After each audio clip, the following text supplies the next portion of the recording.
और उसके बाद मैं 19 में actually I didn't sit for placement, लेकिन सिलेक्शन नहीं हुआ उसमें unfortunately.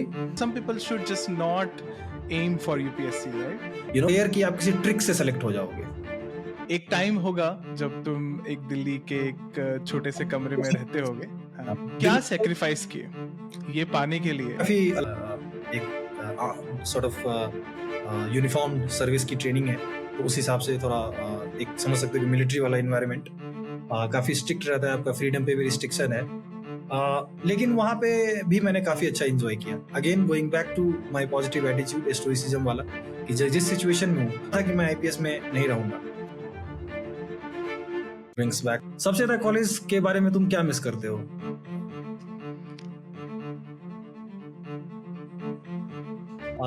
As an IPS officer, so I was IPS 2021 batch. In that दिया मैंने 2022 में दिया अटेम्प्ट, और फिर उसके बाद मेरा सिलेक्शन IAS में हो गया, Indian administrative service, which I always wanted, और as assistant collector in Gangtok district of Sikkim cadre. And फिर तो गलत रास्ते में चला गया मेरे भाई के साथ। Definitely be one of India's top bureaucrats going forward.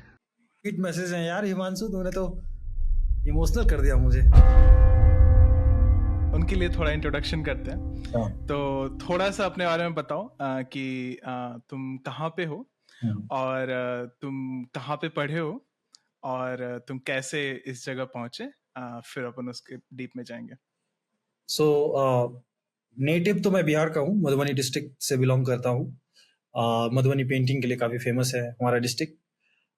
उसके बाद मेरी पढ़ाई JNV से हुई, जवाहर नवोदय विद्यालय करके सेंट्रल स्कूल ऑफ स्कूल्स है पूरे डिस्ट्रिक्ट में, ऑल ओवर इंडिया। तो उसमें मेरा एडमिशन था, और 10th क्लास तक वहीं पढ़ाई करी। फिर उसके बाद जो है जेईई के प्रिपरेशन के लिए थोड़ा बाहर इधर उधर जाना। फिर कॉलेज IIT खड़गपुर से हुआ, हम दोनों सेम ही कॉलेज से हैं, वी आर कॉलेज मेट्स।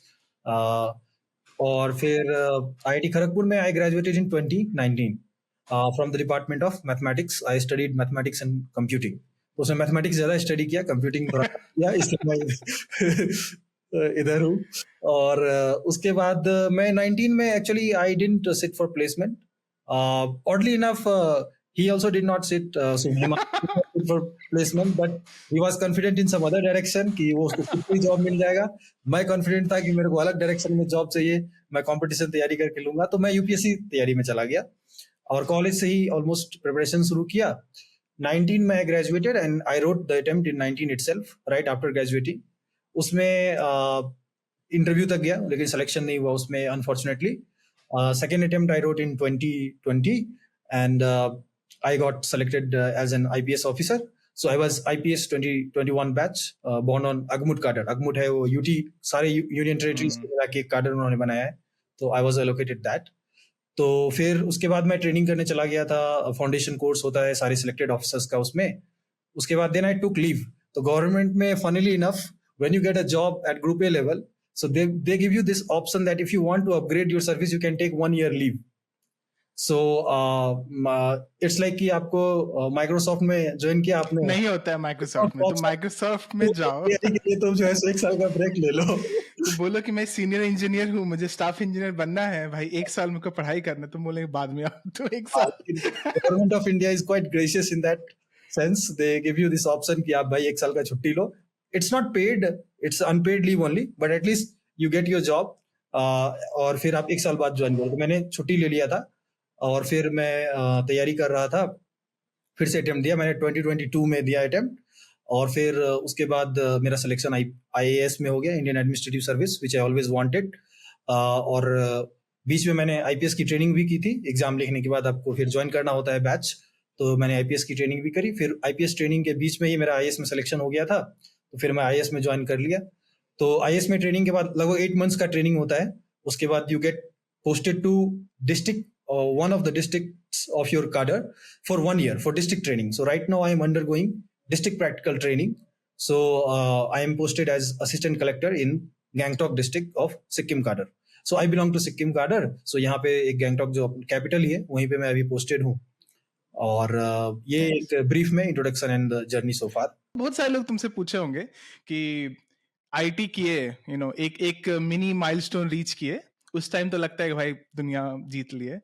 फिर उसके बाद UPSC निकला फर्स्ट अटेम्प्ट, तो उसमें भी लगता है ना भाई, इतना मेहनत जो था 4 साल 5 साल का निकाल लिए। नहीं, अभी मंजिल कहीं और है, 1 साल और मेहनत करना है, इवन दो लाइफ सिक्योर हो चुका है। तो उसके बारे में थोड़ा बताओ। आई नो कि तुमको भी थॉट्स आता होगा ना कि भाई खत्म करते हैं, लाइक चलेगा, एक जॉब मिल गया है आईपीएस, ऐसा नहीं है कि नॉर्मल जॉब है, ये भी बहुत ज्यादा प्रेस्टिजियस जॉब है, बट तुम्हारा एक गोल था, थोड़ा सा हिडन तुम्हारा कुछ होगा, इसलिए तुम 1 साल और प्रिपेयर किए, एंड रैंक 150 प्लस से 24 समथिंग 20 समथिंग पहुंचना बहुत बड़ी बात है। बताओ इसके बारे में थोड़ा। सबसे पहले तो जब सिलेक्शन नहीं होता रहता है तब तो लगता है कोई भी जॉब मिल जाए कर लूंगा, लेकिन जब एक बार जॉब मिल जाता है तो एक ह्यूमन टेंडेंसी भी है कि जो आप चाहते थे वो मिला कि नहीं। तो ट्रूथ बी टोल्ड, जब मेरा आईपीएस वाला रिजल्ट आया था तो आधे घंटे तक तो मैं खुश नहीं था, क्योंकि मुझे लगा यार आईएएस नहीं बने, फिर से देना पड़ेगा, फिर से ये डिफिकल्ट एग्जाम का टॉर्चुअस प्रोसेस जो है, साला 1 साल का प्रोसेस है, प्रीलिम्स लिखो, मेंस लिखो, इंटरव्यू जाओ, पूरा 1 साल लगता है उस प्रोसेस में। बट मेरा भाई सब था वहाँ पे, दे इनकरेज मी कि भाई ये बहुत ही अच्छा चीज तुमने अचीव किया है हमारे फैमिली के लिए, हमारे गांव के लिए, you have become an IPS officer after all. तो I was happy in that sense, but that's not why I had started my preparation. अगर तुमको कॉलेज डेज में भी याद होगा तो आई वाज लाइक कि किस तरह का मेरा एप्टीट्यूड था, कि जिस तरह की बातें मैं करता था, कि प्रॉब्लम, सोशल प्रॉब्लम्स हो गया, या फिर बिहार के जो प्रॉब्लम्स थे, रोड्स हो गए, या फिर स्कूल एजुकेशन हो गया, या हेल्थ केयर हो गया, तो I was always interested in that. उसी तरह के बुक्स भी पढ़ना अच्छा लगता था। तो फॉर्चुनेटली क्या होता है कि यूपीएससी की तैयारी में मोस्ट ऑफ द सिलेबस भी उसी के अराउंड है, you know, it's not specialized for some other kinds of jobs that they actually offer in this exam. ऐसे इसमें 24/5 सर्विसेज हैं जिसमें you can enroll after getting selected. But जो आप ओवरऑल सिलेबस देखोगे तो काफी आईएएस के जॉब के सेंट्रिक है वो सिलेबस। अब बायस बोलो या जो भी बोलो, फॉर एग्जांपल आईआरएस का भी इसमें सिलेक्शन होता है, इंडियन रेवेन्यू सर्विस, बट कोई भी ऐसा टॉपिक नहीं है जो रेवेन्यू पर्टिकुलरली रिलेटेड कोई टॉपिक है इसमें। लेकिन जो हमारे सोशल चैलेंजेस हैं, जो हमारे इकोनॉमिक चैलेंजेस हैं, ये सब काफी ज्यादा इसमें डोमिनेटिंग रोल प्ले करता है। तो इन चीजों में मुझे एकदम नेचुरल इंटरेस्ट था। इसमें ऐसा नहीं था कि somebody was forcing me। जैसे तुमको कोडिंग में नेचुरल इंटरेस्ट है, वैसे इन प्रॉब्लम्स में, इन सोसाइटी के इश्यूज में मेरा नेचुरल इंटरेस्ट था कि why caste is still surviving in this nation, why there is so much poverty in certain parts of the country but not in other parts of the country, why some states have done better than most, why my own state Bihar has failed in such a spectacular fashion over the years। और जब आप और deep में history पढ़ते हो तो एक time पे हमारा बिहार कितना अच्छा था, यू नो, कल्चरल ले लो आप, पॉलिटिकल स्टेबिलिटी ले लो, हर डायमेंशन, इकोनॉमिक डायमेंशन में ले लो। एक समय बिहार मतलब एक तरह से सेंटर था पूरे देश का, कल्चरल सेंटर टाइप का मान सकते हो। बुद्धिज्म, जैनिज्म, हिंदुइज्म सबका कल्चरल सेंटर था, बुद्धिज्म भी स्प्रेड हुआ वहीं से। लेकिन क्यों डिक्लाइन है? इन चीजों में मेरा एक तरह से नेचुरल इंटरेस्ट तुम कह सकते हो था। इन चीजों के बारे में पढ़ना मुझे कोई बोरिंग नहीं। तो सेकेंड अटेम्प्ट में एग्जाम लिखना तो ऐसा नहीं था कि मुझे लगा कि फिर से एकदम खूब ज्यादा मतलब बर्डनसम फील होगा। मुझे लगा कि एक नेचुरल प्रोसेस है, मैं पढ़ता आया हूँ, अच्छे से पढ़ा हूँ, कुछ चीजें हैं जिसमें मैं रिफाइन कर सकता हूँ। लेकिन मेरा ऑप्शनल सब्जेक्ट मैथमेटिक्स था, उसमें मुझे लगता था कि मैं और मेहनत करूंगा, थोड़ा सा मार्क्स इंक्रीज हो जाएगा। तो आफ्टर ऑल इट्स ए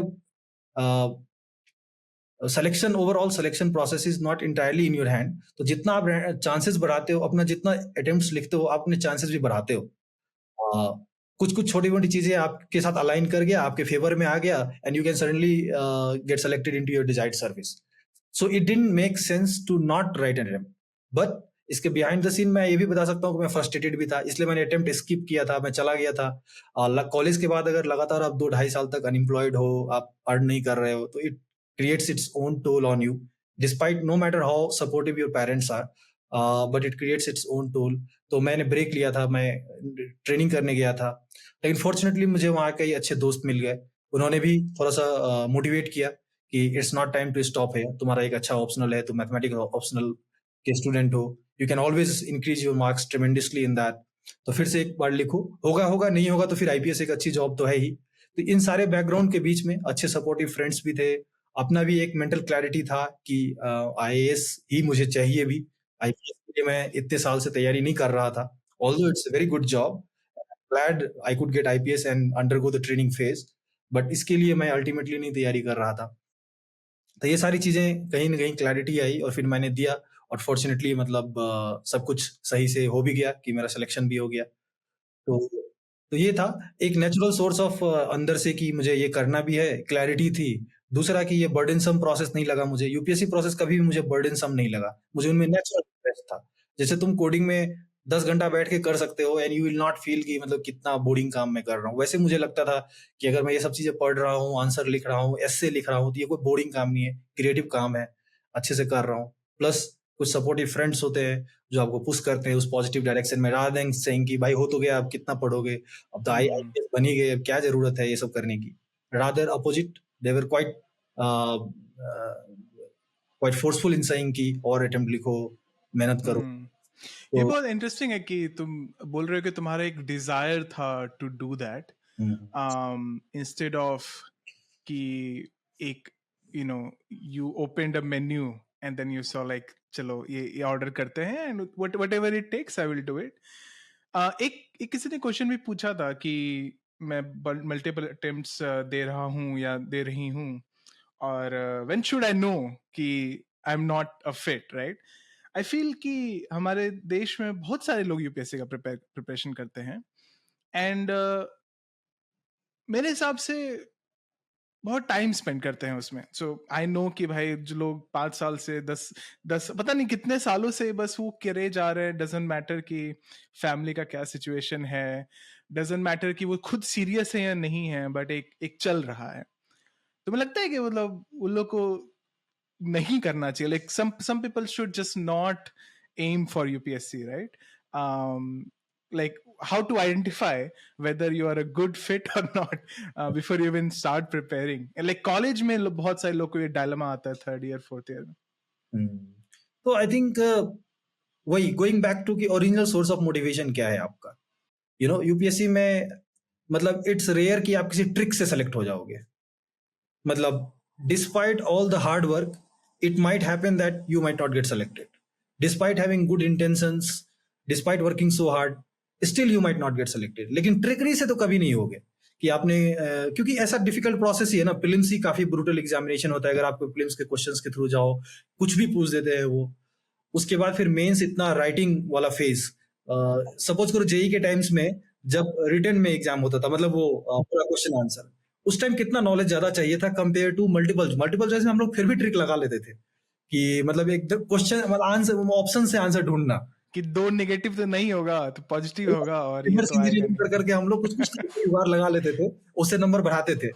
बहुत सारे लोग इसमें एक्सपर्ट भी होते हैं, लेकिन जब राइटिंग वाला आता है उसमें आपका रियल नॉलेज दिखाना पड़ेगा, आपको थ्योरी पता है कि नहीं, आप एक्चुअली एक्सप्लेन कर पा रहे हो कि सिर्फ आंसर ही अराइव करना एक इम्पोर्टेंट। उसी तरह यहाँ भी होता है, जो डिस्क्रिप्टिव क्वेश्चंस पूछे जाते हैं मेंस में, तो आपको रियल नॉलेज टेस्ट करते हैं। इस बार का क्वेश्चंस पेपर के थ्रू में जा रहा था, अभी हाल ही में मेंस अभी चल ही रहा है मेंस एक्चुअली में 2024 का एग्जाम का। गोइंग थ्रू द क्वेश्चंस, क्या डीप में जाके क्वेश्चंस पूछते हैं वो, और आपका थोरो नॉलेज नहीं है, उस सब्जेक्ट्स मैटर में इंटरेस्ट नहीं है, इट्स वेरी डिफिकल्ट कि आपका सिलेक्शन हो जाएगा।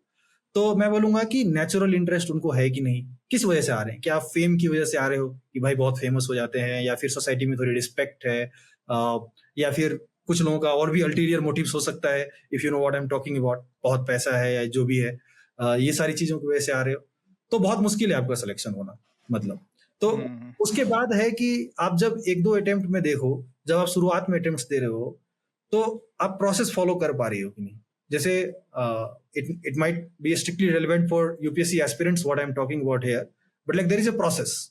You cover the syllabus, you make your own notes, you revise it again and again, then you write several mock tests and you analyze it, you repeat this process. So ये process बहुत लोग बोलना कितना आसान है, मैंने 1 minute के अंदर में बोल दिया, लेकिन इम्प्लीमेंट करना बहुत मुश्किल। जेई के डेज में हम लोग टेस्ट सीरीज और ये सब काफी कोचिंग स्ट्रक्चर्ड होता था और हम लोग फॉलो करते रहते थे कि अब उस डेट को टेस्ट सीरीज है देंगे ही जाके, लेकिन यहाँ सब कुछ खुद ही करना पड़ता है ऑलमोस्ट। कोचिंग सेंटर्स हैं लेकिन but they are not that helpful as in case of JEE examination, क्योंकि ये ऐसा है ही ब्रॉड नेचर्ड एग्जामिनेशन कि इसमें आपको बहुत ज्यादा हेल्प नहीं कर सकते। तुम कोचिंग नहीं लिए थे, राइट? मैंने कोचिंग नहीं लिया था, सब कुछ आपको मोस्टली खुद ही करना है। उस तरह का डिसिप्लिन चाहिए, और ये प्रोसेस से आप स्टिक कर पा रहे हो कि नहीं, आपको इंटरेस्ट आ रहा है कि नहीं इन चीजों में, आपका इंटेंशन कैसा है, ये सारी चीजें डिसाइड करिए। आपको फाइंड आउट करना पड़ेगा कि आप क्यों नहीं सक्सेसफुल हो रहा है। फॉर एग्जाम्पल, अगर कोई आदमी 3-4 बार लगातार एग्जाम लिख रहा है और इंटरव्यू तक नहीं पहुंच रहा है या सेलेक्ट नहीं हो रहा है, तो कहीं ना कहीं उसके स्ट्रेटजी में भी फॉल्ट हो सकता है। हो सकता है 4% 5% केसेस में ऐसा हो कि उनका लक साथ नहीं दे रहा हो, लेकिन मोस्ट ऑफ द केसेस में what I have seen that people don't do all that is necessary. I have seen it from close quarters कि वो ढंग से पढ़ते नहीं है, ढंग से सिलेबस नहीं कवर करते हैं। तो ये सब भी चीजें हैं। तो बेसिकली थोड़ा ब्रॉड नेचर्ड अप्रोच होगा कि आपको कब बैकआउट करना चाहिए इन चीजों में। जैसे मेरा था, पर्सनली मेरा क्या सोच था इसमें, मैं कॉलेज में मैंने डिसाइड किया था कि मैं 2 अटेम्प्ट लिखूंगा, बस 2 अटेम्प्ट में मुझे रिजल्ट लाना है। नहीं होगा तो मैं कोई ना कोई जॉब ले लूंगा, मतलब या तो प्राइवेट सेक्टर में या कोचिंग इंडस्ट्री में कहीं मैथ पढ़ाऊंगा, या फिर कोचिंग में मेरे इसमें ये कॉर्पोरेट सेक्टर में मेरे दोस्त हैं, कुछ ना कुछ बता ही देंगे, जैसे तुम्हारे से दोस्त कुछ ना कुछ रिकमेंड कर ही देंगे कि जॉब मिल ही जाएगा। IIT का ग्रेजुएट हूँ आफ्टर ऑल। तो मेरा था कि 2 अटेम्प्ट में सक्सेसफुल हुआ। उसके लिए मैंने बहुत मेहनत किया कि मतलब जितना भी कर सकता था मैं, जो भी एक प्रोसेस था उसको फॉलो करके, जो भी जनरली टॉपर्स रेकमेंड करते हैं वो करके। फॉर्चुनेटली मेरा सेकेंड अटेम्प्ट में हो गया सिलेक्शन। उसके बाद तो ठीक है, फिर एक अटेम्प्ट और दिया मैंने। लेकिन एक क्लैरिटी थी कि अगर 2 अटेम्प्ट में नहीं हुआ तो कुछ ना कुछ तो मैं दूसरा सोचता कि क्या करना है अभी। मेरा ऐसे ही एक फ्रेंड है, और सौरभ कॉलेज का, अपने ही कॉलेज का है, वो भी तैयारी कर, उसने भी 2 अटेम्प्ट दिया, उसका सिलेक्शन नहीं हुआ, उसका फैमिली की तरफ से प्रेशर था, फिर उसने जॉब लिया। तो ये सारी चीजें भी होती है कि आपको कब बैकआउट करना है, उसका भी एक बैकअप प्लान आप बनाओ कि इससे निकल भी जाना है। Exit strategy is always necessary, startup में भी बोलते हैं, यहाँ भी होना ही चाहिए ऐसे ही। तो ये सारी चीजें हैं, पर्सन टू पर्सन डिपेंड करेगा। कुछ लोग अनलकी भी होते हैं। I have actually seen those people, सब कुछ मेहनत करते हैं और 4-4 अटेम्प्ट में सेलेक्ट नहीं होते, प्रीलिम्स ही नहीं क्लियर हो रहा है। ऐसे भी लोग हैं, उनको डिस्पैरेज नहीं कर रहा मैं, but overall majority of the people actually don't do all the things that are necessary. तो जॉब, तुमको क्या लगता है जॉब के साथ यूपीएससी हो सकता है? मुश्किल है, मतलब मेरे हिसाब से तो बहुत मुश्किल है, काफी डिमांडिंग है। मतलब सपोज करो तुमको मैं बोलूं कि 10 आवर्स पढ़ना है, तो तुम दिन भर बैठ के बोल सकते हो मुझे कि हाँ आज मैं बहुत पढ़ा, लेकिन मैं बोलूंगा कि नहीं, अलार्म क्लॉक के साथ जब जब पढ़ते हो तभी तुम्हारा अलार्म क्लॉक और होना चाहिए। अदरवाइज जब तुम वॉशरूम जाते हो, जब तुम खाना खाते हो, जब तुम अपने दोस्तों से बात करते हो, तब अलार्म क्लॉक ऑफ होना चाहिए। ऐसे करके अगर तुम 10 घंटा पढ़ रहे हो, एक्चुअली 10 घंटा पढ़ने वाला, it's a very tough job, believe me, क्योंकि मैंने इस प्रोसेस से अंडरगो किया है और मैं काफी लोगों को ये रिकमेंड भी करता हूँ। तो कि मॉनिटर कर रहे हो एक्चुअली में आप इफेक्टिवली पढ़ रहे हो 10-12 घंटा daily, it's a professional task, it's not easy thing. ये हॉबी टाइप का नहीं है कि आप साइड बाय साइड कर सकते हो। तो ऐसा है कि इसमें कोई संडे सैटरडे भी ऑफ नहीं है, आपको डेली का डेली पढ़ना है, ये डेली का डेली ये ग्राइंड करना है। तो अगर आप जॉब के साथ ये कर रहे हो तो मतलब थोड़ा मुश्किल है। Either your job profile is such that कि बहुत इजी जॉब है आपका, कि आप मतलब 2-3 घंटे में पूरा दिन भर का काम कर लेते हो, तब तो कोई बात नहीं, फिर आप मैनेज कर सकते हो। लेकिन अगर किसी का डिमांडिंग जॉब है, आपको दिन में 7-8 घंटे काम करने पड़ते हैं, उसके बाद 10 घंटा सीरियस एफर्ट निकालना, तो मुश्किल है मुझे, मेजोरिटी ऑफ द लोगों के लिए, लेकिन इम्पॉसिबल नहीं है। There have been people, I know one guy, वो 6th रैंक या 7th रैंक आया था उनका, वो भी मैथ ऑप्शनल के साथ, जॉब के साथ। ऐसे भी लोग हैं तो जॉब के साथ। लेकिन काफी सारे लोग इवन टॉप रैंकर्स और जो आईआईटी के भी टॉप रैंकर्स रह चुके हैं, वो लोग भी जॉब छोड़ देते हैं तैयारी करने के लिए, एटलीस्ट फॉर 1 ईयर पीरियड, 1 और 2 ईयर पीरियड। ठीक है। तो जिंदगी यूपीएससी के बाद तो अलग दिखती है। ऐसा तुम बहुत अच्छे लग रहे हो, देखने में काफी फिट लग रहे हो, काफी शाइन कर रहे हो। एक टाइम होगा जब तुम एक दिल्ली के एक छोटे से कमरे में रहते होगे, और कितने साल रहे थे दिल्ली में? 2.5 years, including those COVID periods. COVID मैं एक बार मिलने आया था, मुझे याद है। क्या सेक्रीफाइस किए ये पाने के लिए? तुमको क्या लगता है कि कुछ तो छूटा होगा, और अभी तुम रिकवर करने की कोशिश कर रहे होगे, वो उस बारे में थोड़ा बताओ। जो लोग अंडर इवैल्यूएट करते होंगे कि भाई ये करने के लिए ये खोना है। आईआईटी में भी होता है, लेकिन यूपीएससी में भी होता है, और यूपीएससी में मुझे लगता है और टफ होता है, क्योंकि आप एडल्ट होते हो। नहीं, सही बात है, बहुत ही अच्छा क्वेश्चन भी है। मेरा तो कॉलेज लाइफ से ही सैक्रिफाइस शुरू हो गया। जैसा कि हिमांशु मेरा काफी अच्छा दोस्त है, क्लोज फ्रेंड रहे, हम लोग का एक ग्रुप था जो हम लोग काफी पार्टीज करते थे। लेकिन मैंने 4th ईयर में, जैसा तुमको पता है, बोल दिया था कि भाई मैं यूपीएससी की तैयारी कर रहा हूँ, अब जो भी पार्टी वार्टी हो मुझे ज़्यादा मत बुलाना, डिस्टर्ब मत करना, मेरे को बहुत सीरियस पढ़ाई करनी है। और कॉलेज के एंड ईयर में कौन लाइब्रेरी जाता है पढ़ने के लिए? मतलब जब मैं फर्स्ट ईयर में आईआईटी खड़गपुर गया था तो लाइब्रेरी जाके हम लोग बस मॉक करते थे कि यहाँ कौन मग्गू लोग बैठते हैं और पढ़ते रहते हैं। और कॉलेज का एंड ईयर है, 5th ईयर है, लास्ट सेमेस्टर है, 10th semester, and I spend most of my time in library, reading books, preparing for prelims.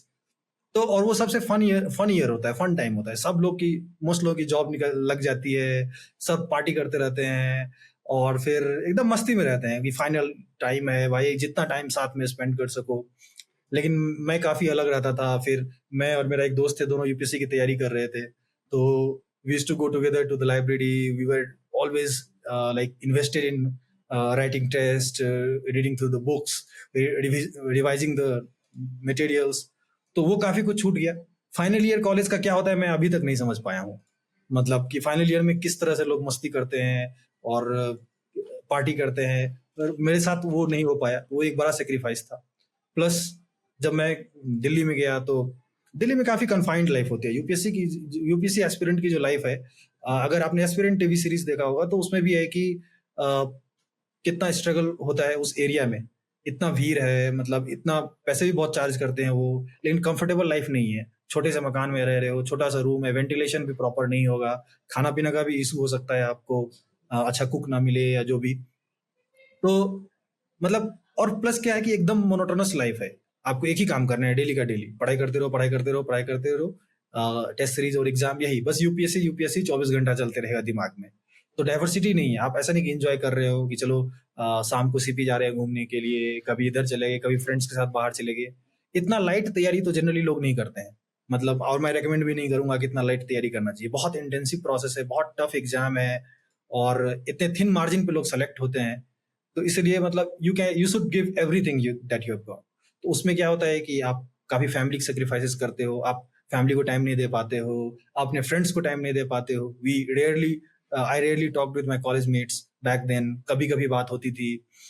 तो ये सारी चीजें तो हैं ही। प्लस वो टाइम आपका क्या है, सबसे प्राइम टाइम है आपके लाइफ का, यूथ। मतलब आप 22 साल के हो, 23 साल के हो, 24 साल के हो, इस टाइम में आप ये सब तैयारी कर रहे हो। तो इस टाइम में एक एक साल आप मतलब अगर आप अपॉर्चुनिटी कॉस्ट देखो तो आप बहुत कुछ और कर सकते थे। स्पेशली अगर आप थोड़े कंफर्टेबल बैकग्राउंड से आए हो जहां आपको जॉब्स वगैरह मिल सकता था। आप you could my friends went to foreign countries, they travelled a lot, they were earning big bucks. Here I am unemployed sitting in a room and indulging in all these kind of books. तो ये एक time पे लगता रहता है कि भाई काफी सेक्रीफाइस कर रहे हैं, बट ऑफ कोर्स ये एक बर्डन नहीं है। ये आप you should adopt a positive attitude towards it because it's necessary. अब कल को क्या बनने वाले हो ये भी तो सोचो। कल को आप देश के टॉप लेवल ब्यूरोक्रेट बनने वाले हो, तो उसके लिए एक प्रोसेस है, सबको इसी से गुजरना पड़ता है। तो at the end of the day when you get successful, when you achieve that position, you always reminisce those moments also.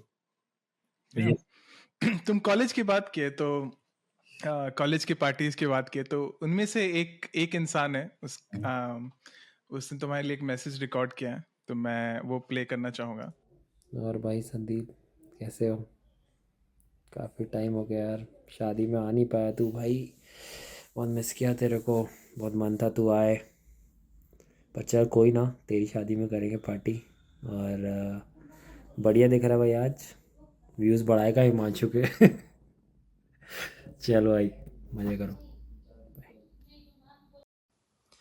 Hello Sandeep भाई, this is Kartik the original twin.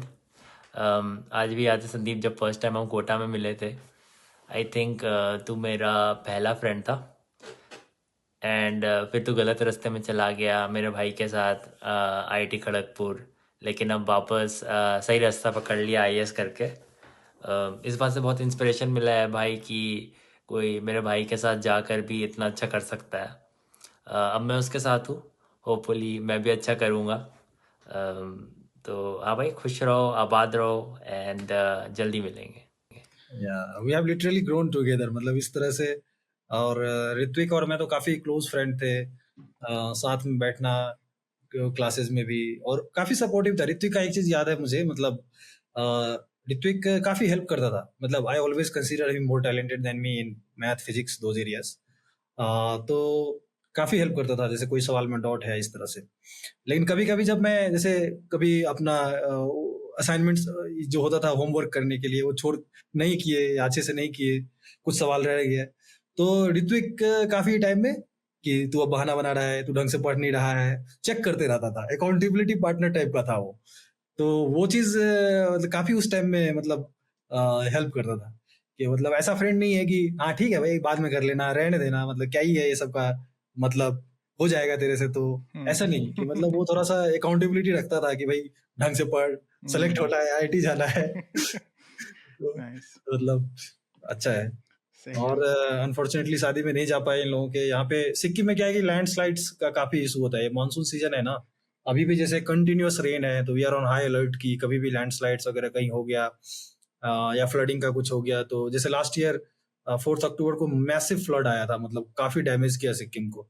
तो चूंकि एडमिनिस्ट्रेशन को तो डिजास्टर मैनेजमेंट में तो पूरा इन्वॉल्व रहना पड़ता है, तो ये चीजें हैं। प्लस रोड ब्लॉक हो जाता है, जैसे एक NH10 हमारा Siliguri to Gangtok main highway है, वो काफी रिवर कटिंग की वजह से वो डैमेज हो जाता है, कभी लैंडस्लाइड की वजह से डैमेज हो गया। सो ये सारे डिसरप्शंस होते रहते हैं, इसलिए मैं नहीं जा पाया था। हे संदीप, हाय। मैं तो यार काफ़ी एक्साइटेड कि ये पॉडकास्ट ऐसे जब बाहर आएगा तो people will get to know कि ऐसे how you think, what you think and all this.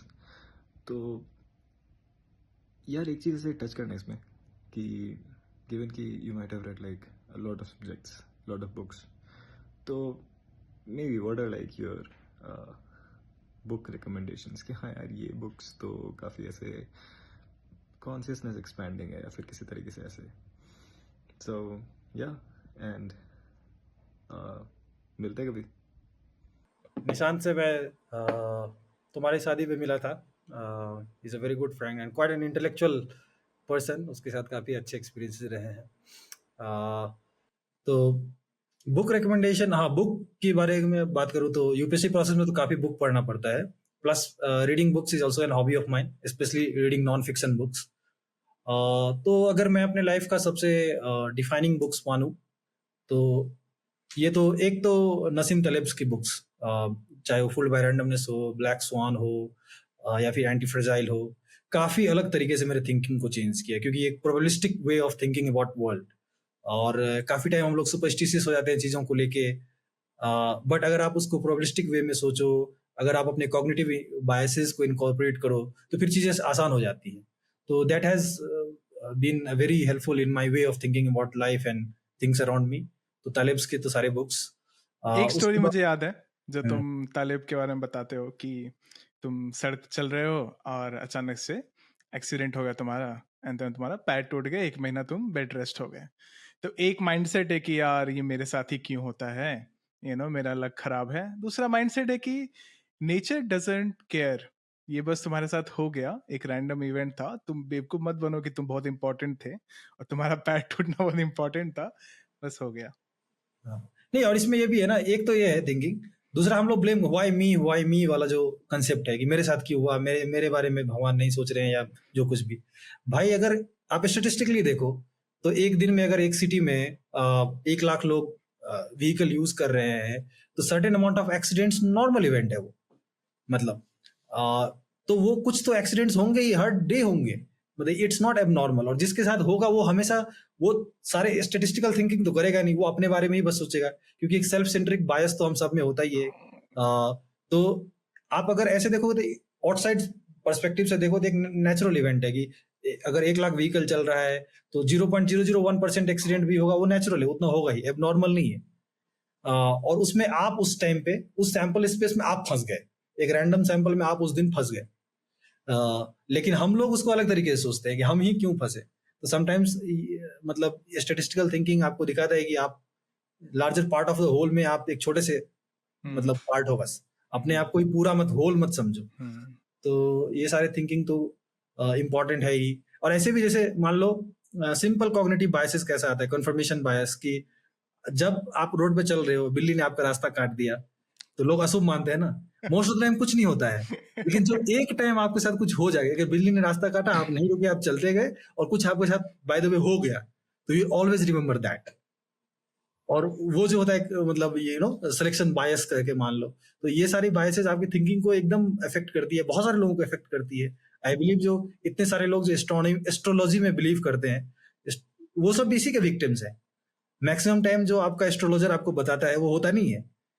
90 मतलब सपोज करो 85-90% थिंग्स नहीं होगा आपके साथ, लेकिन जो 1-2% चीज है वो बोला वो हो गया, उसको आप पकड़ लोगे कि भाई ये तो सही बोला इसने, बाकी चीजों को आप डिस्कार्ड करोगे। तो संदीप, मेरा लग्नेश और कर्मेश जो है मेरी कुंडली में इंटरचेंज हो गया, इसलिए हम इतना यहाँ पहुंचे हैं, ऐसा कुछ लोग मानते हैं। मेरा बोलते हैं कि बुध जो है सो स्ट्रांग था इसका, मरकरी, तो मैं बोले अब जो आदमी साइंस पढ़ा है मरकरी को समझता है कि मरकरी क्या है एक्चुअली में, तो हंसेगा ही इस पे। तो ये सारी चीजें, तो बेसिकली ये एक बुक था। उसके बाद फिर मैंने Richard Dawkins, Christopher Hitchens, Sam Harris, इन लोगों के काफी लेक्चर्स देखे और उनकी बुक्स भी पढ़े। तो ये मुझे काफी रेडिकल वे में सोचने को मजबूर किया। इसमें उसी फेज में मैं अपनी लाइफ में सेपियंस भी पढ़ा था, युval नोआ हरारी का, जो कि आपको पूरा एकदम इतिहास ह्यूमन इवोल्यूशन का अच्छे से बताता है। तो काफी सारे मतलब टूल्स मेंटल मॉडल्स मिल गए मुझे अपने लाइफ के अराउंड जो हो रही है चीजें, कॉस्मोस में जो हो रही है चीजें, उनके बारे में सोचने का। तो जब तक आपके पास ये टूल्स नहीं होता है तो आप you always believe in such mysterious things, कैसे हुआ, but when you have that explanation it becomes very easy. अगर मैं अपनी दादी को समझाने जाऊं कि सन का पूरा हिस्ट्री, कि सन कैसे इवॉल्व हुआ, कैसे 1 बिलियन साल में क्या क्या चेंज होगा, वो कुछ समझ में नहीं आएगा, उनको सब मिस्टीरियस लगेगा। लेकिन जो हम लोग साइंस जानते हैं, जो हम लोग जानते हैं किस प्रोसेस से सारी चीजें होती है, कॉस्मोस कैसे काम करता है, क्या क्या फोर्सेस ऑपरेट करते हैं, हम लोग को इतना मिस्टीरियस नहीं लगता है। तो यही चीज है कि आपको ये टूल्स चाहिए ना, ये नॉलेज को मैं एक टूल्स की तरह समझता हूँ, जो आपको unlock mysteries of the world unlock करने में मदद करता है। तो ये एक सेकंड वो था phase, Sam Harris, Christopher Hitchens, Richard Dawkins, इनके बुक्स और इनके इंटरव्यूज मेनली जो मुझे इस तरफ डायरेक्शन में ले गए। उसके बाद एक बार याद होगा कि मैं क्राइसिस फेज में भी था कि मतलब अगर कुछ नहीं है, गॉड नहीं है, कुछ क्या मीनिंग है, क्या पर्पस है, तो कुछ पॉजिटिव इन्फोर्समेंट मेरे लाइफ में आया सेंस बनाने में। तो जैसे वो man search for meaning Viktor Frankl का है, वो काफी इन्फ्लुएंस किया अच्छे से वो, और स्टोइसिज्म को मैं काफी रिलेटेड मानता हूँ। फिर स्टोइसिज्म के बुक्स आए, सेनेका का बुक्स, बाय द वे मैं नसीम तलेब के बुक्स से ही उसका रेफरेंस मिला। Nassim Taleb big fan of Seneca, तो ही मेंशन दिस बुक्स की letter from a stoic and all, तो आई रेड दैट बुक। और man search for meaning, fooled by randomness, Stoicism, especially that book by Seneca, Letter from a Stoic, it all seemed like a piece of the same puzzle. मतलब इसका काफी coherence दिखा सब में मुझे, और एक तरह से सिंथेसिस मेरे दिमाग में आया कि ओके, अगर सबको ले ले तो एक काफी पॉजिटिव अप्रोच है टुवर्ड्स लाइक मीनिंग। क्या है ये अप्रोच? मान लो एक 20 साल का लड़का है, लड़की है कॉलेज में, और एक मान लो 40 साल का काम करता हुआ इंसान है जिसके बच्चे हैं। कोई एक वे ऑफ थिंकिंग जो उनके लाइफ को पॉजिटिवली चेंज कर पाए फ्रॉम स्टोइसिज्म?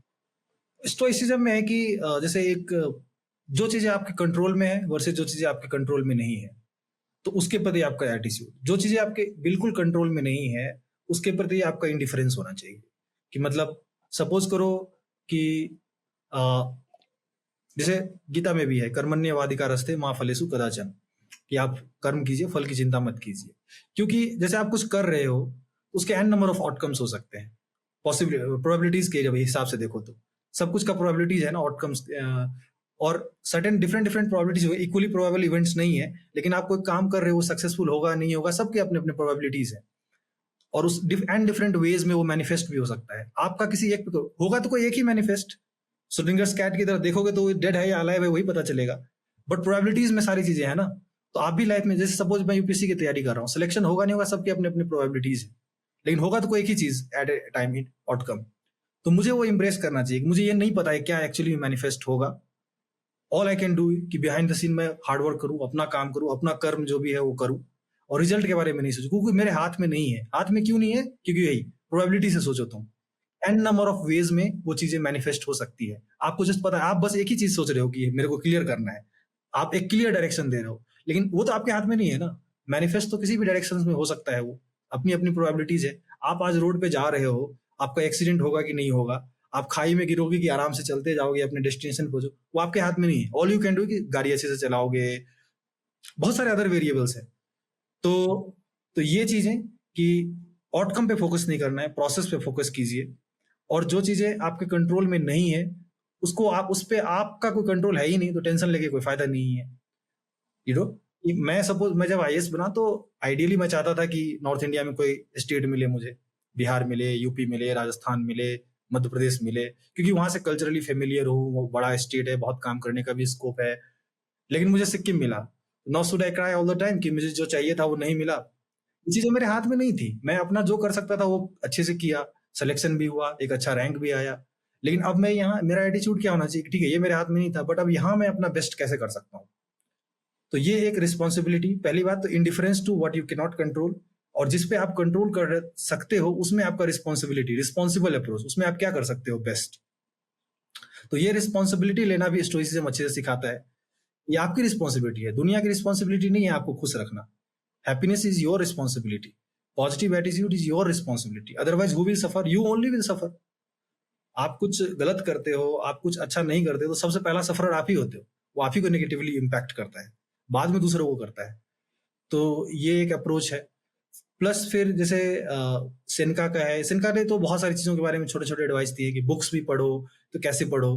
जैसे नवल रविकांत का भी इसमें आइडिया काफी सिमिलर है कि आप क्लासिकल अच्छे अच्छे बुक्स को बार बार पढ़ो, रादर देन की वॉल्यूम ऑफ बुक्स एकदम खूब गुड रीड्स पे अपना प्रोफाइल बना रहे हो कि मैंने इस हर वीक एक एक बुक पढ़ रहा हूँ, इस टाइप का नहीं।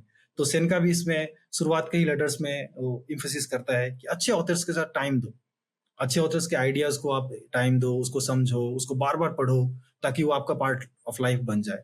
तो ये भी एक बुक पढ़ने में आपको, बिकॉज बुक्स में भी क्या है, you are living in certain people's company, और जितना अच्छा कंपनी होगा उतना अच्छा आपका ग्रोथ भी होगा।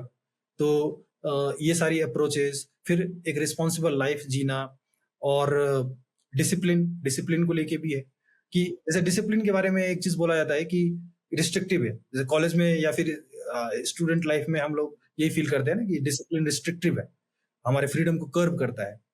बट जब आप ग्रो करते हो, आप रियलाइज करते हो कि डिसिप्लिन गिव्स यू फ्रीडम। ये थोड़ा कंट्राडिक्टरी लग रहा होगा, लेकिन इसको मैं एक्सप्लेन करूंगा। आईपीएस की ट्रेनिंग में भी हम लोग को ये चीज एक्सप्लेन किया जाता था कि डिसिप्लिन क्या है। बेसिकली जो चीज आप करना चाहते हो, जो आपका गोल है लाइफ में, उसमें आप डेली जो जो चीजें करनी पड़ेगी उसको अचीव करने के लिए, वो आप कर रहे हैं। बाकी जो भी डिस्ट्रैक्शंस हैं वो आपका इनडिसिप्लिन है, वो आपको उस रास्ते से दूर ले जा रहा है। तो जब तक आप अपने लाइफ को डिसिप्लिन वे में नहीं जियोगे, इन सारे डिस्ट्रैक्शंस को नहीं हटाओगे लाइफ से, तो आप अपने गोल को पहुंच ही नहीं सकते। और जो आपका गोल है वही तो आपका फ्रीडम है। वो ऑथेंटिक सेल्फ जीने के तरीके का ही आपको फ्रीडम बोल सकते हो ना। आप एक बहुत ही सक्सेसफुल एंटरप्रेन्योर बनना चाहते हैं, तो वही तो आपका फ्रीडम है, वही एक आपका लाइफ का एक मतलब गोल है। आप वैसा बच जाओगे तो आपको लगेगा कि मेरा सेल्फ फुलफिलमेंट हुआ, एक्चुअलाइजेशन हुआ, सेल्फ एक्चुअलाइजेशन हुआ। लेकिन उसमें जितने भी डिस्ट्रैक्शंस है वो आपको उस राह से दूर खींचते हैं। तो एक डिसिप्लिन लाइफ क्या है, इन चीजों को रिकॉग्नाइज करना और इनसे दूर रहना। अगर मैं रनिंग करना, अगर मैं एक रनर हूं और मुझे पता है कि रनिंग मेरे लाइफ के लिए बेनिफिशियल है, तो मैं खराब खाना नहीं खाऊंगा। जो मेरा रनिंग टाइम है उस टाइम में मैं दूसरे काम नहीं करूंगा, उस समय मैं मूवी नहीं देखता रहूंगा बेड पे बैठ के। उस टाइम में मैं ऐसा अपना एनवायरनमेंट डिजाइन करूंगा कि मैं अपना सूट उठाऊं, मैं रनिंग करने के लिए ट्रैक पे जाऊं या रोड पे जाऊं। तो ये जो एक डिसिप्लिन्ड फोकस है गोल के लिए, ये भी आपको ट्रू रियलाइजेशन ऑफ योरसेल्फ की तरफ पुश करता है। स्टोइसिज्म का इसमें एक अच्छा अप्रोच है चीजों का। ये कुछ चीजें हैं। और प्लस किसी भी सिचुएशन में, no matter what situation you find yourself in, it's your responsibility to find happiness in that. Viktor Frankl जो है सो कंसंट्रेशन कैंप में भी जोक्स क्रैक करने की कोशिश करता था।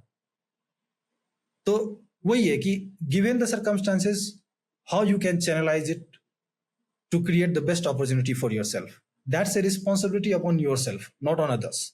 If you put on others, then you are simply evading your responsibility. तो ये स्टोइसिज्म का एक मेन एम्फेसिस है। बोलना आसान है, करना उतना ही मुश्किल है, नो डाउट। लेकिन अगर आप धीरे धीरे करो, कुछ बिग टास्क लो, जैसे मेरे लाइफ में यूपीएससी करना एक बहुत बड़ा बिग टास्क था। Not many people are successful in that.